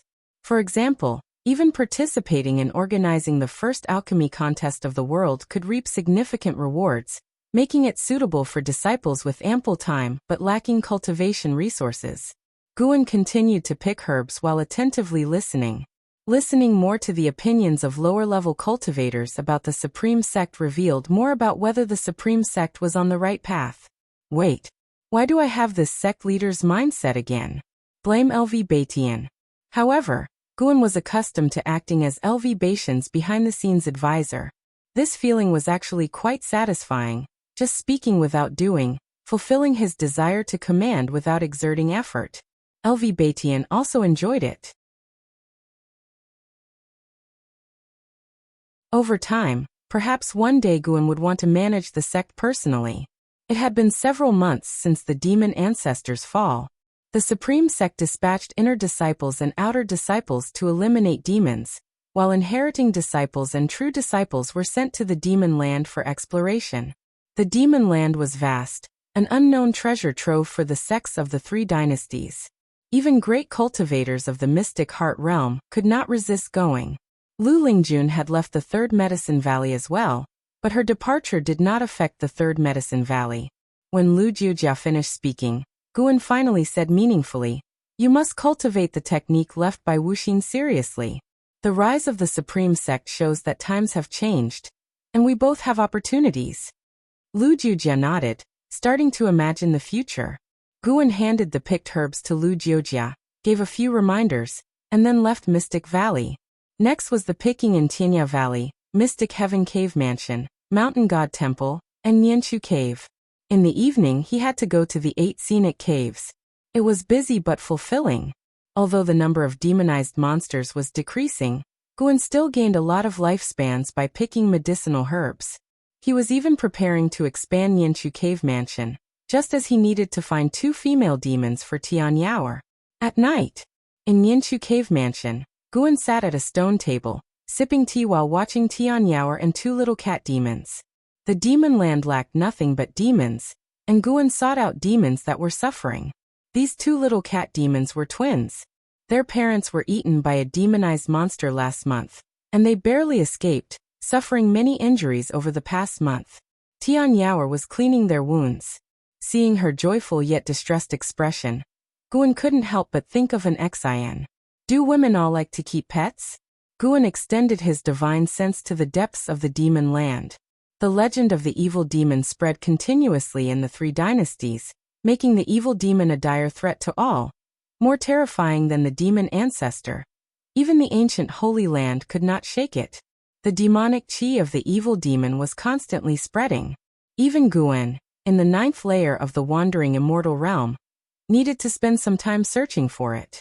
Half an hour later, Guan's divine sense locked onto a mountain range deep within the continent, a place nearly 10 million miles away from Heavenly Phoenix Mountain, with demonic chi covering a radius of over 1 million miles.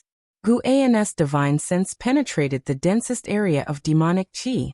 Along the way, he saw a group of mysterious cultivators, none of whom were weak, with the weakest at the Mahayana realm. They had set up camp in a mountain forest's temple, each cultivating alone without interacting. It seemed like the 7-star spirit realm wanted to guard against the evil demon breaking its seal.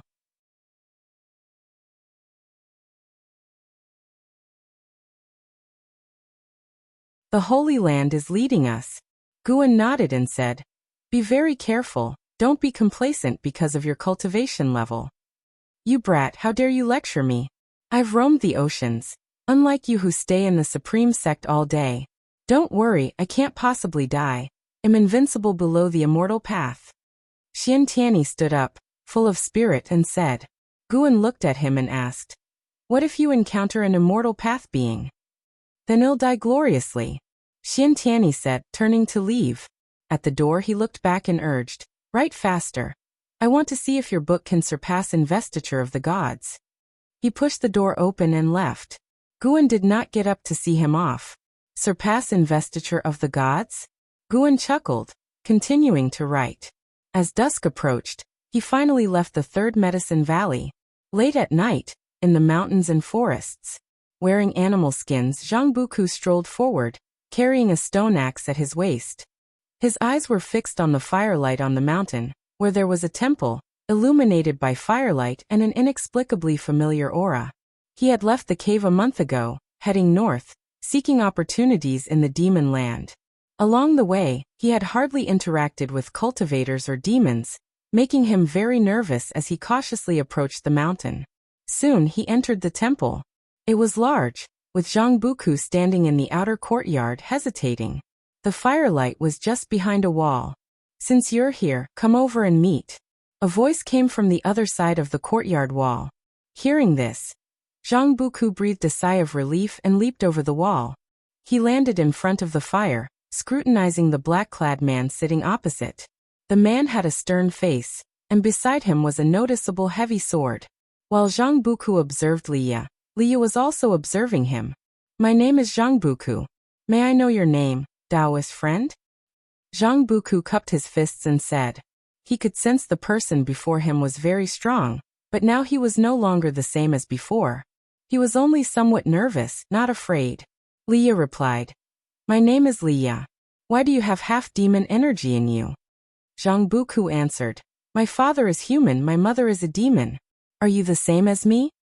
Liya? That name sounded familiar. Upon hearing his question, Liya glared at him and snorted. Of course not.